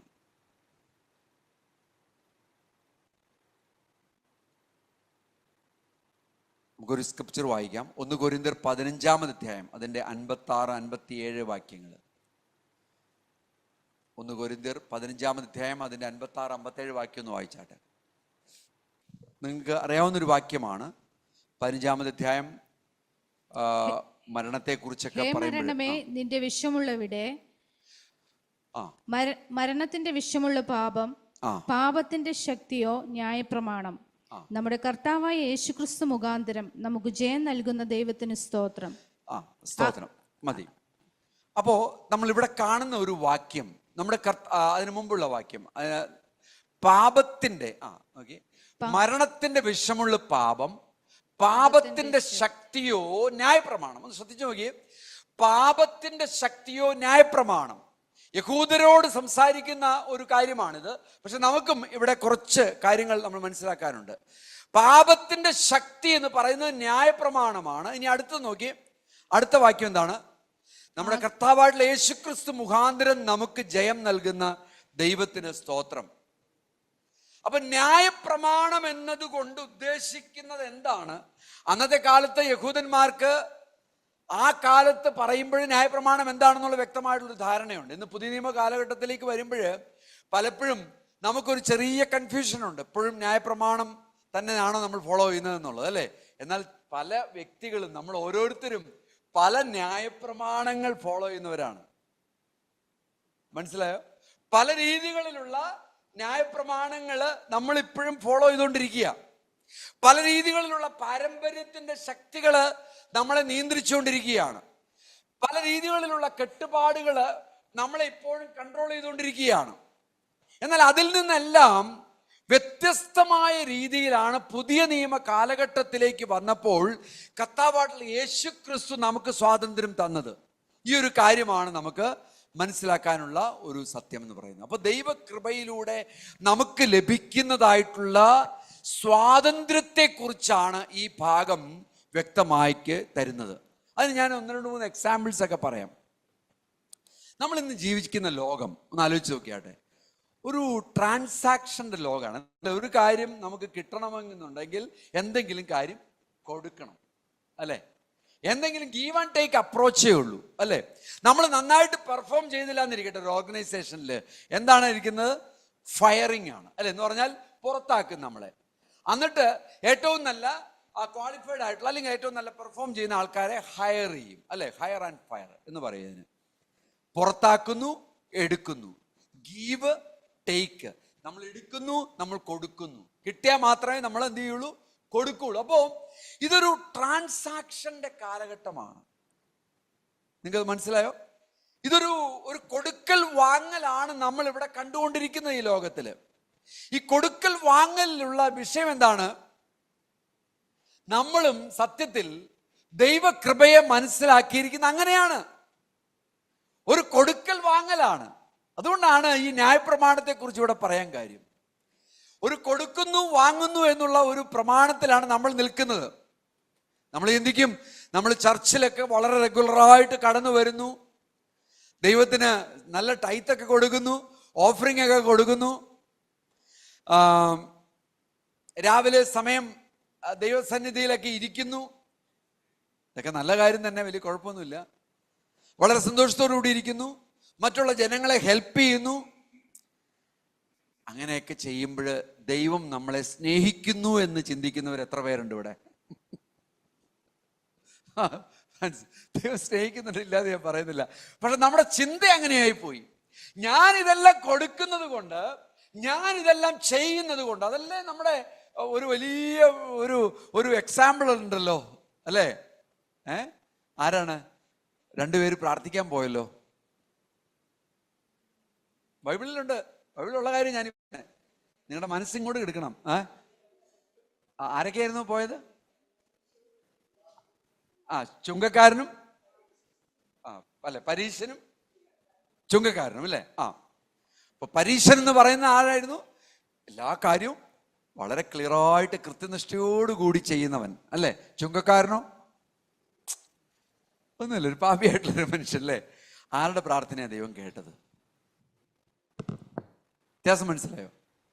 സോ നമ്മൾ പലരും ചിന്തിക്കുന്നത് എന്താ പറ്റി? തണുക്കുകയാണോ? മൈ ഗോഡ്, നാളെ അടുത്ത ഞായറാഴ്ച വരുമ്പോൾ ഒരു കമ്പിളി ആയിട്ട് ഞാൻ പോരെ. ഓക്കെ, കുഴപ്പമില്ല. ഇച്ചിരി ഇങ്ങോട്ട് മാറിയിരുന്നു.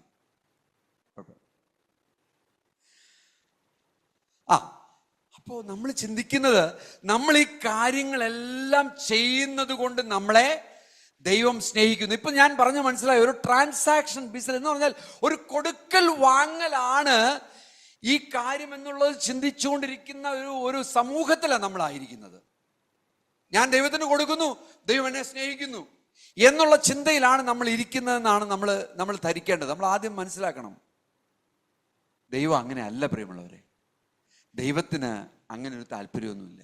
ഈ പുതിയ നിയമ കാലഘട്ടത്തിൽ നമ്മൾ കാണുന്ന ദൈവവുമായിട്ടുള്ള കർത്താവിൻ്റെ റിലേഷൻഷിപ്പ്, യേശുക്രിസ്തുവുമായിട്ടുള്ള റിലേഷൻഷിപ്പ് എന്ന് പറയുന്നത് ഈ ന്യായപ്രമാണങ്ങളെയും ഈ തത്വസംഹിതകളെയും നമ്മൾ ചിന്തിച്ചുകൊണ്ടിരിക്കുന്ന ഇത്തരത്തിലുള്ള കാര്യങ്ങളെയും എല്ലാം മാറ്റിവെച്ച് ഇതൊന്നുമല്ല എന്ന് ചിന്തിക്കുവാൻ തക്കവണ്ണം നമ്മുടെ ഹൃദയം തയ്യാറായാൽ മാത്രമേ നമ്മൾ ഈ ചെയ്യുന്ന കാര്യങ്ങളൊക്കെ നല്ലതാണെങ്കിലും ഇതൊന്നും നമ്മളെ ബാധിക്കാതിരിക്കത്തുള്ളൂ. ഇതിന്ന് നമ്മളെ ബാധിച്ചുകൊണ്ടിരിക്കുക. അയ്യോ, സൺഡേ ഇനിയിപ്പോൾ ചർച്ചിൽ പോയില്ല, ഇനി എന്താവുമോ? ചിലർ ഒരു ദിവസം സൺഡേ പോവാതിരുന്ന് വീട്ടിലിരുന്ന് കഴിയുമ്പോഴത്തേക്കും പിന്നെ വൈകുന്നേരം എന്തെങ്കിലും ഒരു കാര്യത്തിന് പുറത്തേക്ക് ഇറങ്ങുമ്പോഴത്തേക്കും ഒരു ചെറിയൊരു ആക്സിഡന്റ് പറ്റിക്കഴിഞ്ഞ് കഴിഞ്ഞാൽ ഭർത്താവ് ഭാര്യയോട് പറയും, അല്ലെങ്കിൽ ഭാര്യ ഭർത്താവിനോട് പറയും, കണ്ടോ ഇന്ന് സൺഡേ ചർച്ചിൽ പോകാത്തതുകൊണ്ട് സംഭവിച്ച കാര്യമാണെന്ന് പറയും. ദൈവം അങ്ങനെയൊന്നും പ്രവർത്തിക്കുന്ന കൂട്ടത്തിലല്ല. അത് ആദ്യമേ നമ്മൾ മനസ്സിലാക്കുക. ദൈവത്തിന്റെ പ്രവർത്തന രീതി എന്ന് പറയുന്നത് എൻറ്റയർലി ഡിഫറെന്റ് ആണ്. നമ്മൾ ഉദ്ദേശിക്കുന്നത് പോലെ കറക്റ്റായിട്ട് ടൈത്ത് കൊടുക്കുക, കറക്റ്റായിട്ട് കാര്യങ്ങൾ ചെയ്യുക, കറക്റ്റായിട്ട് ഇതൊക്കെ ചെയ്തു കഴിഞ്ഞാൽ എന്നെ ദൈവം സ്നേഹിക്കുന്നു എന്നൊന്നും ചിന്തിച്ചുകൊണ്ട് നമ്മൾ അങ്ങനെ ഭയങ്കരമായിട്ട് നമ്മുടെ പ്രവർത്തനങ്ങളെ നമ്മൾ കാണണ്ട. ദൈവം അതെല്ലാം വാല്യൂ ചെയ്യുന്നുണ്ട്, ഇല്ല എന്ന് ഞാൻ പറയുന്നില്ല. ദൈവം അതെല്ലാം വാല്യൂ ചെയ്യുന്നുണ്ട്. പക്ഷെ ഈ കൊടുക്കുന്നത് നിങ്ങൾ ദൈവത്തിന്റെ സ്നേഹം പിടിച്ചു പറ്റാനാണെന്നുള്ള രീതിയിലാണെങ്കിൽ അത് തെറ്റാണ്. അതാണ് പറഞ്ഞു വരുന്നത്. അതല്ല പുതിയ നിയമ കാലഘട്ടത്തിൽ ദൈവത്തിന്റെ കൃപയിലൂടെ നമ്മൾ കാണുന്നത്. സ്വാതന്ത്ര്യത്തെക്കുറിച്ച് പറയുമ്പോൾ ദൈവം നമുക്ക് തന്നിരിക്കുന്ന സ്വാതന്ത്ര്യം ഇത്തരത്തിലുള്ള ചിന്തകളിൽ നിന്നെല്ലാം നമ്മൾ വ്യത്യസ്തമായി ചിന്തിക്കാൻ പറ്റണം. ഞാനിതൊന്നും നല്ലതല്ല എന്ന് നിങ്ങൾ പ്രത്യേകം ശ്രദ്ധിച്ചോണം. ഈ ദൈവവചനം പറയുമ്പോൾ വളരെ സൂക്ഷിക്കേണ്ടതായിട്ടുണ്ട്. ഇതൊന്നും വേണ്ട എന്നല്ല പറഞ്ഞു വരുന്നത്, ഇതൊന്നും നല്ലതല്ല എന്നല്ല പറഞ്ഞു വരുന്നത്. മറിച്ച് നമ്മുടെ ചിന്തയിലേക്കാണ് നമ്മൾ കടന്നു വരേണ്ടത്. ഇതെല്ലാം ചെയ്യുമ്പോൾ സ്നേഹിക്കുന്ന ഒരു ദൈവം എന്നുള്ളതല്ല നമ്മുടെ ദൈവത്തിന്റെ കാഴ്ചപ്പാട്. ഇതെല്ലാം നമ്മൾ ചെയ്യുന്നത് ദൈവസ്നേഹം നമ്മളിൽ ഉള്ളത് കൊണ്ടും ദൈവകൃപ എന്നിൽ വ്യാപരിക്കുന്നത് കൊണ്ടുമാണെന്നാണെങ്കിൽ ഇതെല്ലാം കറക്റ്റാണ്. അല്ലെങ്കിൽ ചുങ്കക്കാരനെ പോലെ പരീശനെ പോലുള്ള ചിന്തയിൽ തന്നെയാണ് നമ്മളും ഇന്നിരിക്കുന്നത്. പാരമ്പര്യത്തെക്കുറിച്ച് പലരും പറയും, പെന്തക്കോസ്തുകാർ പ്രത്യേകിച്ചും നമ്മളെ പോലുള്ള പെന്തക്കോസ്തുകാർ എന്ന് പറയുമ്പോൾ ഞാനും പലപ്പോഴും പെന്തക്കോസ്തുകാർ എന്ന് പറയുമ്പോൾ എനിക്ക് ഇച്ചിരി പ്രയാസമായി. പെന്തക്കോസ്ത് എന്ന് പറയാനായിട്ട് അങ്ങനെ ബൈബിളിൽ ഇല്ലല്ലോ, ക്രിസ്ത്യാനി എന്നല്ലേ ഉള്ളൂ. അപ്പൊ പലപ്പോഴും പറയുമ്പോഴത്തോന്നും ഞങ്ങൾ പാരമ്പര്യമെല്ലാം വിട്ടേച്ച് വന്നിരിക്കുന്നവരാന്ന് പറയും. പക്ഷേ ഈ പറഞ്ഞ കൂട്ടത്തിനും ഉണ്ട് എന്ത്? പാരമ്പര്യം. നമുക്കും ഉണ്ട് എന്ത്? ഈ പാരമ്പര്യമുണ്ട്. അപ്പൊ ഈ പാരമ്പര്യങ്ങൾ ശരിക്കും പറഞ്ഞാൽ ന്യായപ്രമാണത്തോട് അനുരൂപപ്പെട്ട് നിൽക്കുക. ഈ ന്യായപ്രമാണമായിരുന്നു യഹൂദന്മാരെ പലപ്പോഴും പ്രശ്നത്തിലാക്കിയത്. കർത്താവിലേക്ക് തിരിയാൻ തക്കവണ്ണം, ദൈവത്തിങ്കിലേക്ക് തിരിയാൻ തക്കവണ്ണം അവർക്ക് കഴിയാതിരുന്നത് സത്യത്തിൽ ഈ ന്യായപ്രമാണമാണ്. വളരെ പ്രയാസമുണ്ട്. ഈ ന്യായപ്രമാണത്തെ പാലിച്ചെടുക്കുവാൻ വളരെ പ്രയാസമുണ്ട്. കർത്താവായ യേശുക്രിസ്തുവിലൂടെ വ്യത്യസ്തമായൊരു കാഴ്ചപ്പാടിലൂടെയാണ് നമ്മളെ ദൈവം നടത്തിക്കൊണ്ടിരിക്കുന്നത്. അത് നമ്മൾ മനസ്സിലാക്കണം.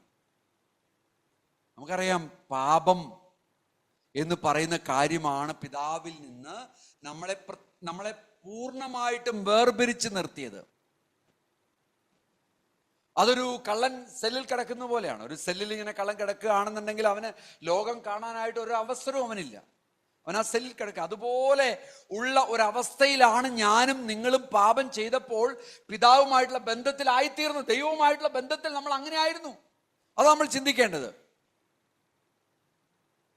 പക്ഷെ നമുക്കെന്ത് സംഭവിച്ചു?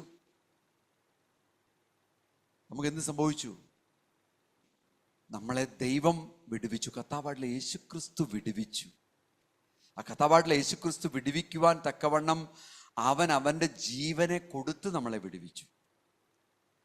ഇനി ഈ പാപമൊന്നും ചെയ്യാതെ ദൈവത്തിന് ഹിതകരമായിട്ട്, ദൈവത്തിന് സന്തോഷകരമായിട്ട് എനിക്ക് ജീവിക്കാൻ പറ്റുമെന്ന് ചിന്തിച്ചുകൊണ്ടിരുന്ന യഹൂദന്മാര് അവർ ഈ ന്യായപ്രമാണത്തെ എങ്ങനെയെങ്കിലും ഫോളോ ചെയ്ത് എങ്ങനെയെങ്കിലും പൂർണ്ണമായിട്ട് ഏറ്റെടുത്തുകൊണ്ട് പോകാമെന്ന് ചിന്തിച്ച അങ്ങനെ നടന്നത്. പക്ഷെ പറ്റിയോ? പലപ്പോഴും ഫെയില്യൂറിലേക്ക് പോയി. പ്രിയമുള്ളവരെ, ഞാൻ നിങ്ങളോട് ചോദിക്കുകയാണ്, ഇന്നും നമ്മൾ ഈ കൊടുക്കൽ വാങ്ങൽ മെത്തേഡിലാണ് ജീവിക്കുന്നതെന്നുണ്ടെങ്കിൽ നമ്മളും ഒരു ബന്ധനത്തിൽ തന്നെയല്ലേ? ഒന്ന് ആലോചിച്ച് നോക്കിയേ. കൊടുക്കൽ വാങ്ങലിൻ്റെ തീരുമാനത്തിലാണ് നമ്മൾ നടക്കുന്നതെന്നുണ്ടെങ്കിൽ നമ്മളും ഒരു ബന്ധനത്തിൽ കിടക്കുകയാണെന്ന് വേണം പറയാനായിട്ട്. സ്വാതന്ത്ര്യത്തോടു കൂടി കർത്താവിൻ്റെ സ്നേഹത്തെ എനിക്കും നിങ്ങൾക്കും സ്വീകരിക്കാൻ കഴിഞ്ഞാൽ മാത്രമേ എനിക്കും നിങ്ങൾക്കും പൂർണ്ണമായ അർത്ഥത്തിൽ ജീവിക്കാനായിട്ട് കഴിയത്തുള്ളൂ. അവിടെയാണ് ദൈവകൃപയിൽ നിന്ന് നമുക്ക് ലഭിക്കുന്ന സ്വാതന്ത്ര്യത്തെ നമ്മൾ സ്വീകരിക്കുന്നത്. പാപം ചെയ്യുവാനുള്ള ലൈസൻസ് അല്ല, മറിച്ച് ദൈവസ്നേഹത്തെ എനിക്കും നിങ്ങൾക്കും പകരുവാൻ തക്കവണ്ണം കഴിയണമെന്നുണ്ടെങ്കിൽ ഈ ഒരു സ്വാതന്ത്ര്യം ഞാനും നിങ്ങളും അനുഭവിക്കണം. സ്തോത്രം. ഒരു സമർപ്പണമുള്ള ജീവിതം കർത്താവിന് വേണ്ടി എനിക്കും നിങ്ങൾക്കും കൊടുക്കാൻ കഴിയാതെ ചില ബന്ധനങ്ങളിൽ പെട്ടുകൊണ്ട് നമ്മൾ നിന്നാൽ നമുക്കൊരിക്കലും കർത്താവിനെ സ്നേഹിക്കാനോ ദൈവകൃപ സ്വാതന്ത്ര്യത്തിൽ അനുഭവിക്കാനോ കഴിയില്ല. സമർപ്പണമുള്ള ഒരു ജീവിതത്തിലേക്കാണ് കർത്താവ് നമ്മളെക്കുറിച്ച് ആഗ്രഹിക്കുന്നത്. ഞാൻ എൻ്റെ ജീവിതത്തെ പൂർണ്ണമായിട്ടും കർത്താവിന് വേണ്ടി സമർപ്പിക്കുന്നു എന്ന് പറയുന്ന ഒരു വ്യക്തിക്ക് ഒരു ദിവസം ബൈബിൾ വായിച്ചില്ലെങ്കിലും പ്രശ്നമില്ല. അവനൊരു ഗിൽറ്റിയോ കുറ്റബോധമോ ഉണ്ടാവത്തില്ല. കാരണം അവൻ്റെ ലൈഫ് സമർപ്പണത്തിൻ്റെ ലൈഫാണ്. അവന്റെ സാഹചര്യങ്ങൾ ഒരുപക്ഷെ അവന് അത് നടത്തിയെടുക്കുവാൻ കഴിഞ്ഞില്ലെങ്കിൽ പോലും ദൈവം അവിടെ കുറ്റം വിധിക്കുന്നില്ല. ടൈത്ത് കൊടുക്കാൻ ഈ മാസം എനിക്ക് കഴിഞ്ഞില്ല എന്ന് നമ്മൾ ചിന്തിക്കുമ്പോഴേ നമ്മൾ കുറ്റബോധത്തിലൂടെ കടന്നു പോകുന്ന ഒരു വ്യക്തിയാണെങ്കിൽ തീർച്ചയായിട്ടും നമ്മൾ കർത്താവിന്റെ കൃപയിൽ സ്വാതന്ത്ര്യം അനുഭവിക്കുന്നവരല്ല. മറിച്ച് ഞാൻ സ്പെൻഡ് ചെയ്തായിട്ടുള്ള മണി അത് ദൈവത്തിൻ്റെ രാജ്യത്തിനും ദൈവത്തിൻ്റെ വേലയ്ക്കും ദൈവനാമ മഹത്വത്തിനും ആയിരുന്നു എന്നുള്ള ചിന്ത എനിക്കുണ്ടെങ്കിൽ അങ്ങനെ നമ്മൾ സമർപ്പണമുള്ള ഒരു വ്യക്തി ചെയ്യുള്ളൂ, അല്ലേ? അങ്ങനെ വരുമ്പോൾ എനിക്ക് സ്വാതന്ത്ര്യമുണ്ട്. ഞാൻ ചെയ്യുന്ന കാര്യങ്ങൾ ദൈവത്തിൻ്റെ സമർപ്പണത്തിൽ നിന്നാണ് എന്നുള്ള ഉത്തമ ബോധ്യമുള്ള ഒരു വ്യക്തിക്ക് മാത്രമേ ദൈവകൃപയിൽ നിന്ന് ലഭിക്കുന്ന സ്വാതന്ത്ര്യത്തെ സ്വീകരിച്ച് മുന്നോട്ട് പോകാൻ പറ്റത്തുള്ളൂ. ഞാൻ ഈ പറയുന്ന കാര്യങ്ങൾ വളരെ വ്യക്തമായിട്ട് നിങ്ങളുടെ ഹൃദയത്തിൻ്റെ ഉള്ളിൽ മനസ്സിലാക്കിയിരിക്കണം. പല ചിന്തകളും നമ്മൾ പലരും റിച്വലായിട്ടല്ല എന്ന് ചിന്തിക്കുന്നുണ്ടെങ്കിലും നമ്മൾ പലരും റിച്വൽ ആണോ അല്ലയോ എന്നുള്ളതൊന്ന് പരിശോധിക്കണം. നമുക്ക് എവിടെയാണ് കുറ്റബോധം വരുന്നത്? പാപം ചെയ്യാൻ അല്ലെങ്കിൽ പാപം ചെയ്യുമ്പോഴാണോ കുറ്റബോധം ഉണ്ടാകുന്നത്, അതോ വേറെ ഏതെങ്കിലും കാര്യങ്ങളിലൂടെ നമ്മൾ പോകുമ്പോഴാണോ കുറ്റബോധം നമുക്ക് ഉണ്ടാകുന്നത്? പാപം ചെയ്യുമ്പോൾ നമുക്ക് കുറ്റബോധം ഉണ്ടെന്നുണ്ടെങ്കിൽ അതിൻ്റെ അർത്ഥം തീർച്ചയായിട്ടും നമ്മൾ സമർപ്പിക്കപ്പെട്ട ഒരു ജീവിതത്തിലാണ് നമ്മൾ നടക്കുന്നത്. അതേസമയം പാപം ചെയ്യുന്നതിലൊന്നും വലിയ പ്രശ്നമൊന്നുമില്ല. നമ്മളിങ്ങനെ മുന്നോട്ട് പോകും. നമ്മൾ ഇപ്പോൾ സമയത്തിന് ചർച്ചിൽ വരുന്നതോ അല്ലെങ്കിൽ കാര്യങ്ങൾ ഒരു പായിടാൻ ശ്രമിക്കുന്നതോ അല്ലെങ്കിൽ മറ്റൊരു വ്യക്തിയുടെ അടുത്ത് പോയിട്ട് നമ്മൾ പ്രാർത്ഥിക്കാത്തതോ ഇതൊക്കെ നമ്മൾക്ക് ഒരു കുറ്റബോധം ജനിപ്പിക്കുന്നുണ്ടെങ്കിൽ തീർച്ചയായിട്ടും നമ്മൾ ദൈവകൃപയിൽ ആണ്. കേട്ടോ, ശ്രദ്ധിക്കണം. ദൈവത്തിൻ്റെ പ്രവർത്തനങ്ങളിൽ അല്ലെങ്കിൽ ദൈവത്തിൻ്റെ സമർപ്പണങ്ങളിൽ നമ്മൾക്കൊരു കുറവ് വരുമ്പോൾ, നമ്മൾക്കൊരു കുറ്റബോധം ജനിക്കുന്നുണ്ടെങ്കിൽ അതിൻ്റെ അർത്ഥം സമർപ്പണമുള്ള ഒരു ജീവിതമാണ്. ദൈവകൃപയിൽ തന്നെയാണ് നമ്മൾ നിൽക്കുന്നത്.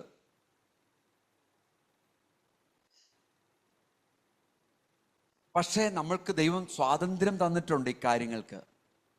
അത് ഞാൻ ചെയ്യാതെ മറ്റൊരു കാര്യം, സമർപ്പണമില്ലാത്ത ഒരു ലൈഫിലാണ് എൻ്റെ ജീവിതം കൂടുതലും മുന്നോട്ട് പോകുന്നതെന്നുള്ളത് നിങ്ങൾ ചിന്തിക്കുന്നുണ്ടെങ്കിൽ, നിങ്ങൾക്ക് അതിൽ നിന്നൊരു മോചനം, അതിൽ നിന്നൊരു വിടുതൽ നിങ്ങൾക്ക് ആവശ്യമാണ്. ഈ ദൈവകൃപ പൂർണ്ണമായിട്ടും സ്വാതന്ത്ര്യത്തിൽ അനുഭവിക്കുവാൻ. എല്ലാ ദിവസവും സൺഡേ കടന്നു വരുന്നതിലല്ല ഇരിക്കുന്നത്. എല്ലാ ദിവസവും സൺഡേയിൽ അല്ലെങ്കിൽ ഈ ഞായറാഴ്ചകളിൽ അല്ലെങ്കിൽ തിങ്കളാഴ്ചകളിൽ അല്ലെങ്കിൽ ചൊവ്വാഴ്ചകളിൽ ദൈവത്തിൽ സമർപ്പണമുള്ളവരായിട്ടാണോ ജീവിക്കുന്നത് എന്നുള്ളതാണ് വിഷയം. സൺഡേ വർഷിപ്പിന് കടന്നു വരുന്നതല്ല വിഷയം. നിങ്ങൾക്ക് പറഞ്ഞു മനസ്സിലാവുന്നുണ്ടോ? നിങ്ങൾ ഒരു ദിവസം സൺഡേ ഫെലോഷിപ്പ് വന്നില്ല എന്ന് വിചാരിച്ച് പ്രശ്നമൊന്നുമില്ല. അതിൽ കുറ്റബോധം ഉണ്ടാവേണ്ട കാര്യമില്ല. നിങ്ങൾ ഒരു മാസം സ്റ്റൈറ്റ് കൊടുത്തില്ല എന്ന് വെച്ച് നിങ്ങൾ കുറ്റബോധം ഉണ്ടാവേണ്ട കാര്യമൊന്നുമില്ല. പക്ഷെ നിങ്ങൾ സൺഡേ കടന്നു വരാതിരിക്കുമ്പോഴും ദൈവത്തിൻ്റെ നാമമഹത്വത്തിൽ എനിക്ക് ജീവിക്കാൻ പറ്റുന്നു, ഞാൻ അങ്ങനെയാണ്, സമർപ്പിതമായിട്ടൊരു ജീവിതത്തിലേക്കാണ് ഞാൻ പോയിക്കൊണ്ടിരിക്കുന്നത് എന്നുള്ള ബോധത്തിൽ നിങ്ങൾ മൂവ് ചെയ്യുന്നവരാണെങ്കിൽ നിങ്ങൾക്ക് സ്വാതന്ത്ര്യമുള്ളവരാണ്. ദൈവകൃപയിൽ സ്വാതന്ത്ര്യം അനുഭവിക്കുന്നവരാണ്. അല്ലെങ്കിൽ നിങ്ങൾ സ്വാതന്ത്ര്യം അനുഭവിക്കുന്നവരല്ല, ടെൻഷനിലുള്ളവരാണ്. അയ്യോ ഇനി പ്രശ്നമാവോ പറഞ്ഞ് എനിക്ക് വളരെ ഇഷ്ടപ്പെട്ടു എനിക്ക്. 10 മണിക്കിലേക്ക് സമയം മാറ്റി വെച്ചു. കുറച്ചൊക്കെ ലേറ്റ് ആയിട്ടുണ്ട് എങ്കിലും നമുക്ക് അടുത്ത ദിവസങ്ങളിൽ കുറച്ചുകൂടി ഒന്ന് ട്രൈ ചെയ്ത് 10 മണിക്ക് എത്താൻ ശ്രമിക്കാം. കണ്ടോ, നിങ്ങൾ 10 മണിക്ക് വന്നില്ലെങ്കിൽ ആ ഡോറ് ക്ലോസ് ചെയ്ത് നിങ്ങൾ പുറത്തു പോകണം. വ്യത്യാസം മനസ്സിലായോ? അപ്പൊ ദൈവകൃപയിൽ അനുഭവിക്കുന്ന സ്വാതന്ത്ര്യത്തെ കുറിച്ചാണ് നമ്മൾ ബോധ്യമാവേണ്ടത്.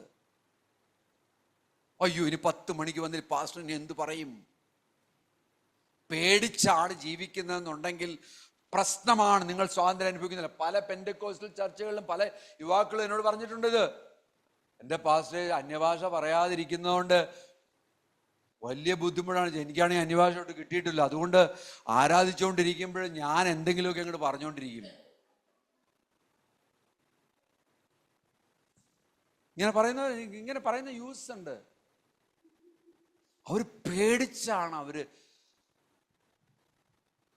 എന്നാൽ പാസ്റ്ററോട് പറയും, പാസ്റ്റർ എനിക്ക് അന്യഭാഷയിൽ എനിക്ക് കിട്ടിയിട്ടില്ല, പാസ്റ്റർ പ്രാർത്ഥിക്കണം എന്ന് പറയും. പാസ്റ്റർ പ്രാർത്ഥിക്കാം മകളെ, നീ അതിനുവേണ്ടി കുറച്ചൊന്ന് ശ്രമിക്കുക, അതിനുവേണ്ടി ഒന്ന് കുറച്ച് ഇരിക്കുക, ദൈവകൃപയെ പ്രാപിക്കാനായിട്ട് ശ്രമിക്കുക എന്ന് പറയുമ്പോൾ അതൊരു എൻകറേജ്മെന്റ് ആണ്. ദൈവത്തിൻ്റെ പ്രവൃത്തികളെല്ലാം തന്നെ ദൈവകൃപയിൽ സ്വാതന്ത്ര്യം അനുഭവിക്കാനായിട്ടാണ് ദൈവം അനുവദിച്ചിരിക്കുന്നത്. എന്ന് പറഞ്ഞാൽ പാപം ചെയ്യാനുള്ള ലൈസൻസ് അല്ല. ദൈവത്തിൽ സമർപ്പിതമായിട്ടുള്ള ഒരു ജീവിതത്തിലൂടെ കടന്നു പോകുന്ന ഒരു വ്യക്തിക്ക് സ്വാതന്ത്ര്യം അനുഭവിക്കാനായിട്ട് കഴിയും. ഞാൻ അതുകൊണ്ടാണ് ഈ സമർപ്പണത്തെ കുറിച്ച് പറയുന്നത്. അപ്പൊ സമർപ്പണം വളരെ ഇമ്പോർട്ടൻ്റ് ആണ്. ദൈവത്തിൽ സമർപ്പിക്കപ്പെട്ട ഒരു ജീവിതം വളരെ ഇമ്പോർട്ടൻ്റ് ആണ്. അത് ദൈവകൃപയുടെ ലക്ഷണമാണ് പ്രിയമുള്ളവരെ. ആ ദൈവകൃപ അനുഭവിക്കുന്നതിൻ്റെ ഒരു ലക്ഷണമാണ്.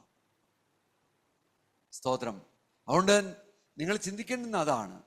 ആ കൃപയെ അനുഭവിക്കാൻ, ആ സമർപ്പിതമായിട്ടുള്ള ഒരു ലൈഫ് എനിക്കില്ല എന്ന് തോന്നുന്നുണ്ടെങ്കിൽ ഇന്ന് നിങ്ങൾ രാത്രിയിൽ മുട്ടുമടക്കി കർത്താവിനോട് പറയണം, കർത്താവ് എനിക്ക് ആ സമർപ്പിക്കപ്പെട്ട ഒരു ജീവിത രീതി എൻ്റെ ലൈഫിലേക്ക് നീ തരണം എന്ന് നമ്മൾ പറയണം. ഹല്ലേലൂയ. ഞാൻ കുറച്ച് കൂടുതൽ സമയം എടുത്തു എങ്കിലും ഞാൻ പറയട്ടെ, ഞാൻ പെട്ടെന്ന് ആ ഒരു ഭാഗത്തെ അവിടെ തീർക്കാൻ പോവുകയാണ്. സോ നിങ്ങൾ ചിന്തിക്കേണ്ടുന്ന ഒരു വിഷയം, 3 കാര്യങ്ങൾ. ഒന്ന്, എൻ്റെ വ്യക്തിപരമായിട്ടുള്ള ജീവിതം ദൈവത്തിൻ്റെ കൃപയിൽ ആയിരിക്കാൻ തക്കവണ്ണം മറ്റുള്ള ലോകത്തിൻ്റെ പ്രവൃത്തികൾ അല്ലെങ്കിൽ ദൈവത്തിൻ്റെ തന്നെ പ്രവൃത്തികളിൽ, അല്ലെങ്കിൽ മിഷണറി പ്രവർത്തനങ്ങൾ, അല്ലെങ്കിൽ മറ്റേ പ്രവർത്തനങ്ങൾ, അല്ലെങ്കിൽ മറിച്ച പ്രവർത്തനങ്ങൾ, അങ്ങനെയുള്ളതിനേക്കാളും ഉപരിയായിട്ട് ദൈവകൃപയിൽ ആശ്രയിച്ചുള്ള ഒരു ജീവിതമായിരിക്കണം എൻ്റെ ഫോക്കസ് എന്ന് ചിന്തിക്കുവാൻ തക്കവണ്ണം നമുക്ക് കഴിയുമോ? സ്തോത്രം, ഹല്ലേലൂയ.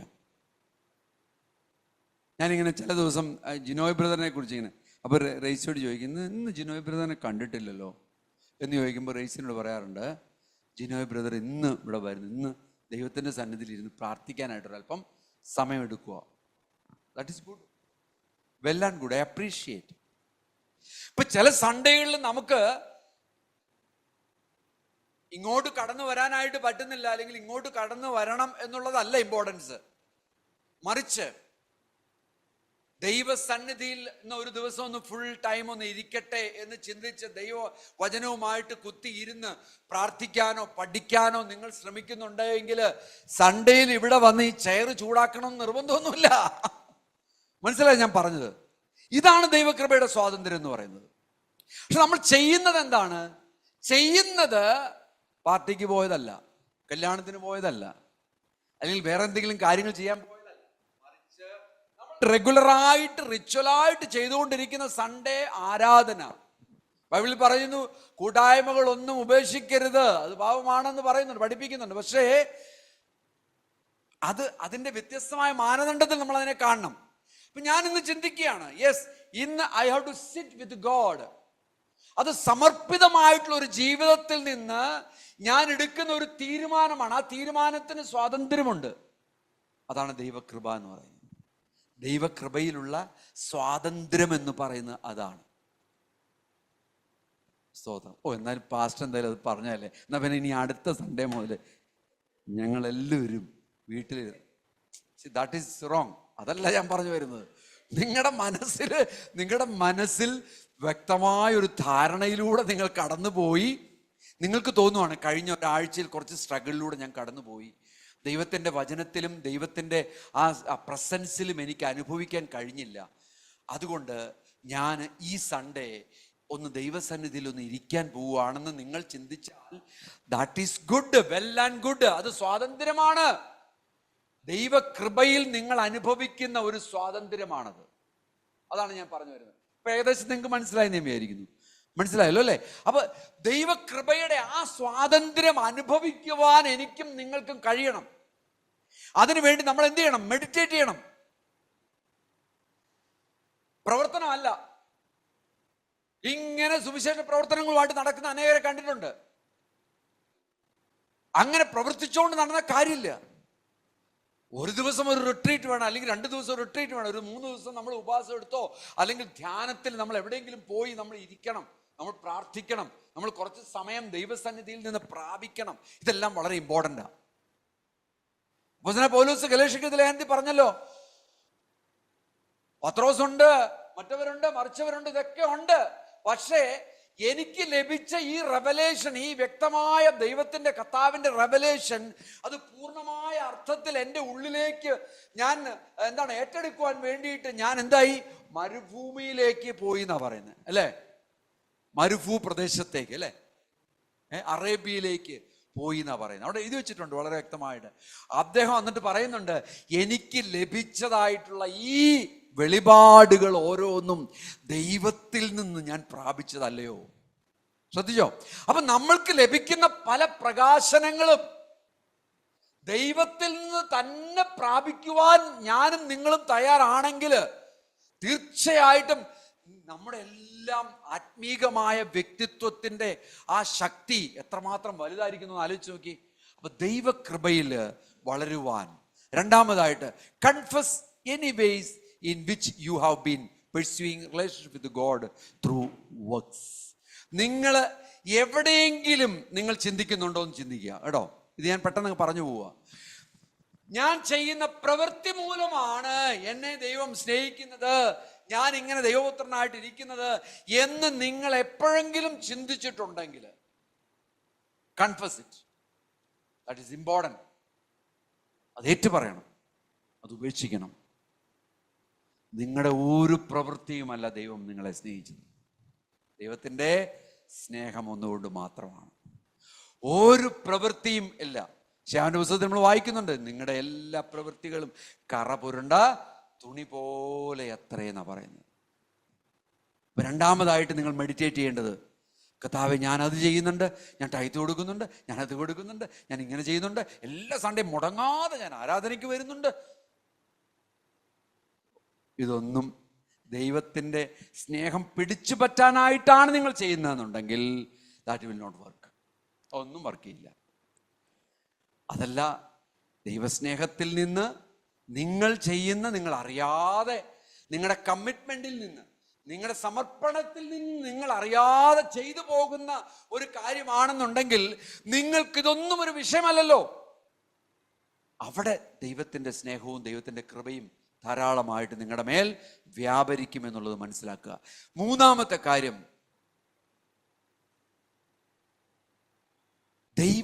ദൈവകൃപയിൽ നിന്ന് ശക്തി പ്രാപിച്ച് ഏതെങ്കിലും പാപങ്ങളിലൂടെ നിങ്ങൾ കടന്നു പോകുന്നുണ്ടെങ്കിൽ അതിനൊരു വിടുതലെടുക്കുക. ചില ചെറിയ ചെറിയ കാര്യങ്ങളായിരിക്കും നിങ്ങളെ ചിലപ്പോൾ ദൈവത്തിൽ നിന്ന് അകറ്റി നിർത്തുന്നത്. തെറ്റിദ്ധരിക്കണ്ട, ചെറിയ ചെറിയ കാര്യങ്ങൾ, വലിയ വലിയ കാര്യങ്ങളായിരിക്കണമെന്നില്ല, ചെറിയ ചെറിയ കാര്യങ്ങൾ. എനിക്ക് പലപ്പോഴും എൻ്റെ ജീവിതത്തിൽ ഉണ്ടായി, ഞാൻ നിങ്ങളോട് തുറന്നു പറയും, എൻ്റെ ജീവിതത്തിൽ ഉണ്ടായിരിക്കുന്ന ഏറ്റവും വലിയൊരു ഒരു ഈ പ്രശ്നം എന്ന് പറയുന്നത്, എപ്പോഴും സ്ട്രഗിൾ എന്ന് പറയുന്നത്, എനിക്ക് ഇഷ്ടമുള്ള ചില കാര്യങ്ങളുണ്ട്. ഈ മ്യൂസിക്കിനോട് എനിക്ക് വല്ല താല്പര്യമുണ്ട്, അങ്ങനെയുള്ള കാര്യങ്ങളോട് എനിക്ക് ഇച്ചിരി താല്പര്യമുണ്ട്. മ്യൂസിക് എനിക്ക് ഇഷ്ടമാണ്. അപ്പോൾ അതുപോലെ കവിതകൾ എനിക്ക് വളരെ ഇഷ്ടമാണ്. അപ്പം ഞാൻ ചിലപ്പോൾ ഇങ്ങനെ മെഡിറ്റേഷനൊക്കെ ചെയ്തുകൊണ്ടിരിക്കുന്ന സമയത്ത് ഈ മറ്റേ മൊബൈൽ അടുത്തുണ്ടെങ്കിൽ ചിലപ്പോൾ ഞാൻ ഈ യൂട്യൂബ് ഓപ്പൺ ചെയ്യുമ്പോൾ ചിലപ്പോൾ ഏതെങ്കിലുമൊക്കെ നല്ല, ഇപ്പം ഇന്നലെ സംഭവിച്ചത് ഞാൻ പറയാം. ഇന്നലെ സംഭവിച്ചതെന്ന് പറഞ്ഞു കഴിഞ്ഞാൽ, സ്റ്റേറ്റ് അവാർഡ് കിട്ടിയ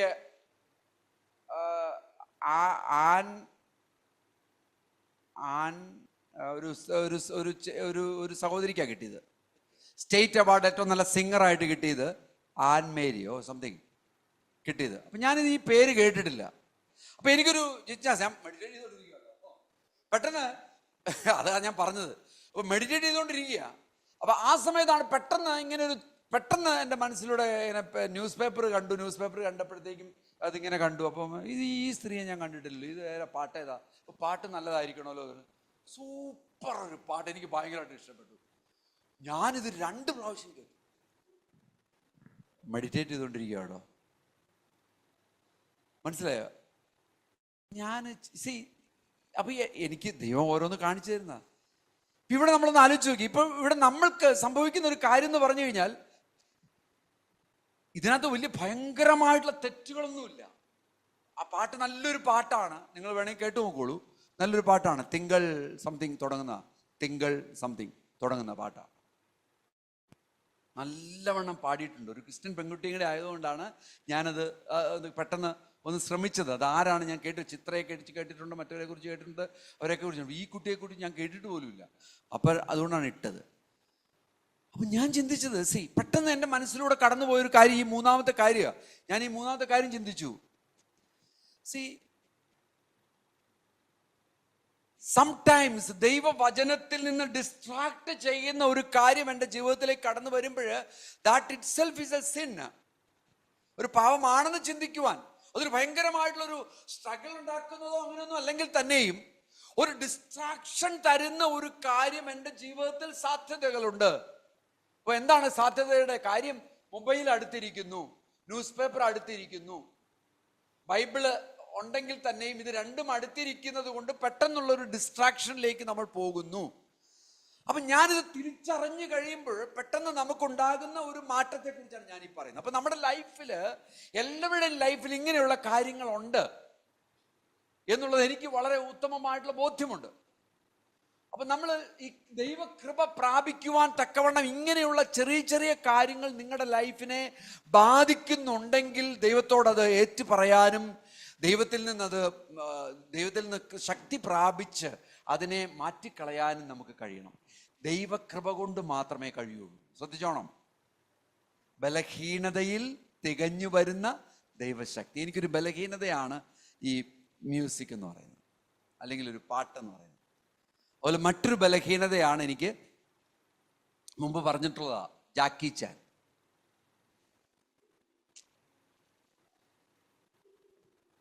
അത് കൊച്ചുനാൾ മുതലേ ഞാൻ പഠിച്ചിരിക്കുന്ന കാര്യം. അപ്പം ആ സാധനം എവിടെ കണ്ടാലും ഞാൻ പെട്ടെന്ന് അത് കണ്ടുകൊണ്ടിരിക്കും, കുറച്ചു നേരം കണ്ടുകൊണ്ടിരിക്കും.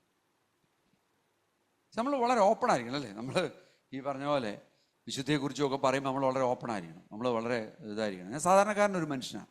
അപ്പോൾ പക്ഷെ നമ്മളത് ബോധ്യപ്പെട്ട് കഴിയുമ്പോൾ നമ്മൾ എന്ത് ചെയ്യണം?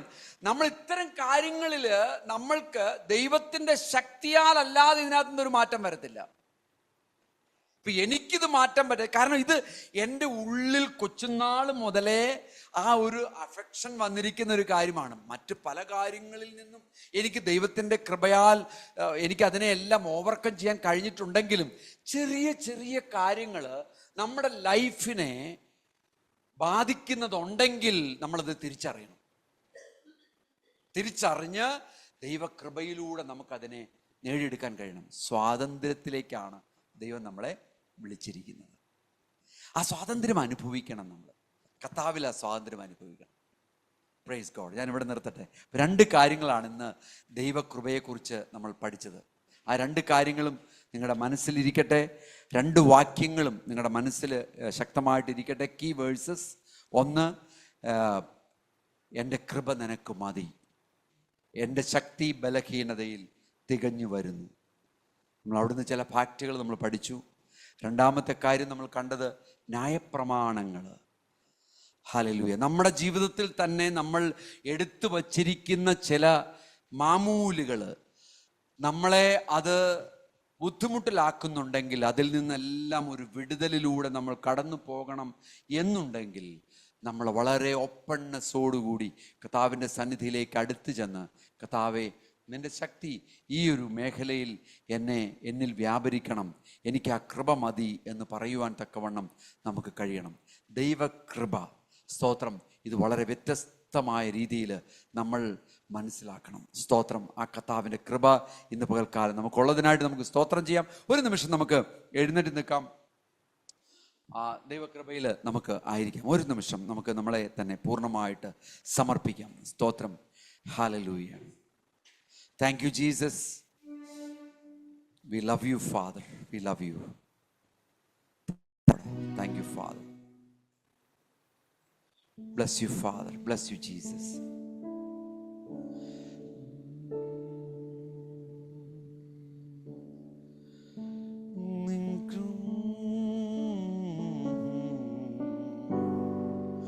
Oh Lord, Father, we praise you. Hallelujah. നമ്മുടെ ഹൃദയത്തിലൂടെ കടന്നു പോകട്ടെ. ഞാൻ അനുഭവിക്കുന്ന സ്വാതന്ത്ര്യം എത്രത്തോളമുണ്ട്? ദൈവകൃപയിൽ ഞാൻ ആ സ്വാതന്ത്ര്യം അനുഭവിക്കുന്നുണ്ടോ? ഞാൻ ഏതൊക്കെ പാപങ്ങളിലൂടെയാണ് ഇപ്പോഴും കടന്നു പോകുന്നത്? ഞാൻ എൻ്റെ സ്വന്തം ശക്തിയിലാണോ ഊന്നുന്നത്? കർത്താവേ, ഞാൻ ചെയ്യുന്ന കാര്യങ്ങൾ കൊണ്ടാണ് നീ എന്നെ സ്നേഹിക്കുന്നതെന്നും നിന്റെ കൃപ എന്നിൽ വ്യാപരിക്കുന്ന അതുകൊണ്ടാണെന്നും ഞാൻ ചിന്തിക്കുന്നുണ്ടോ? സ്തോത്രം. ഇതെല്ലാം നമ്മൾ ഈ രാവിലെ സമയം നമ്മൾ ചിന്തിച്ചു. ദൈവസന്നിധിയിൽ നമുക്ക് നമ്മളെ തന്നെ ഒന്ന് താഴ്ത്താം. നിൻ മഹാ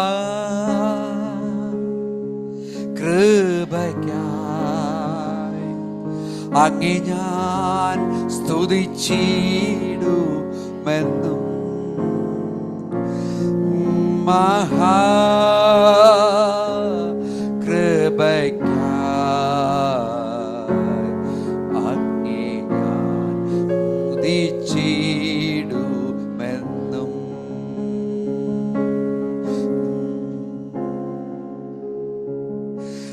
നിൻ മഹാ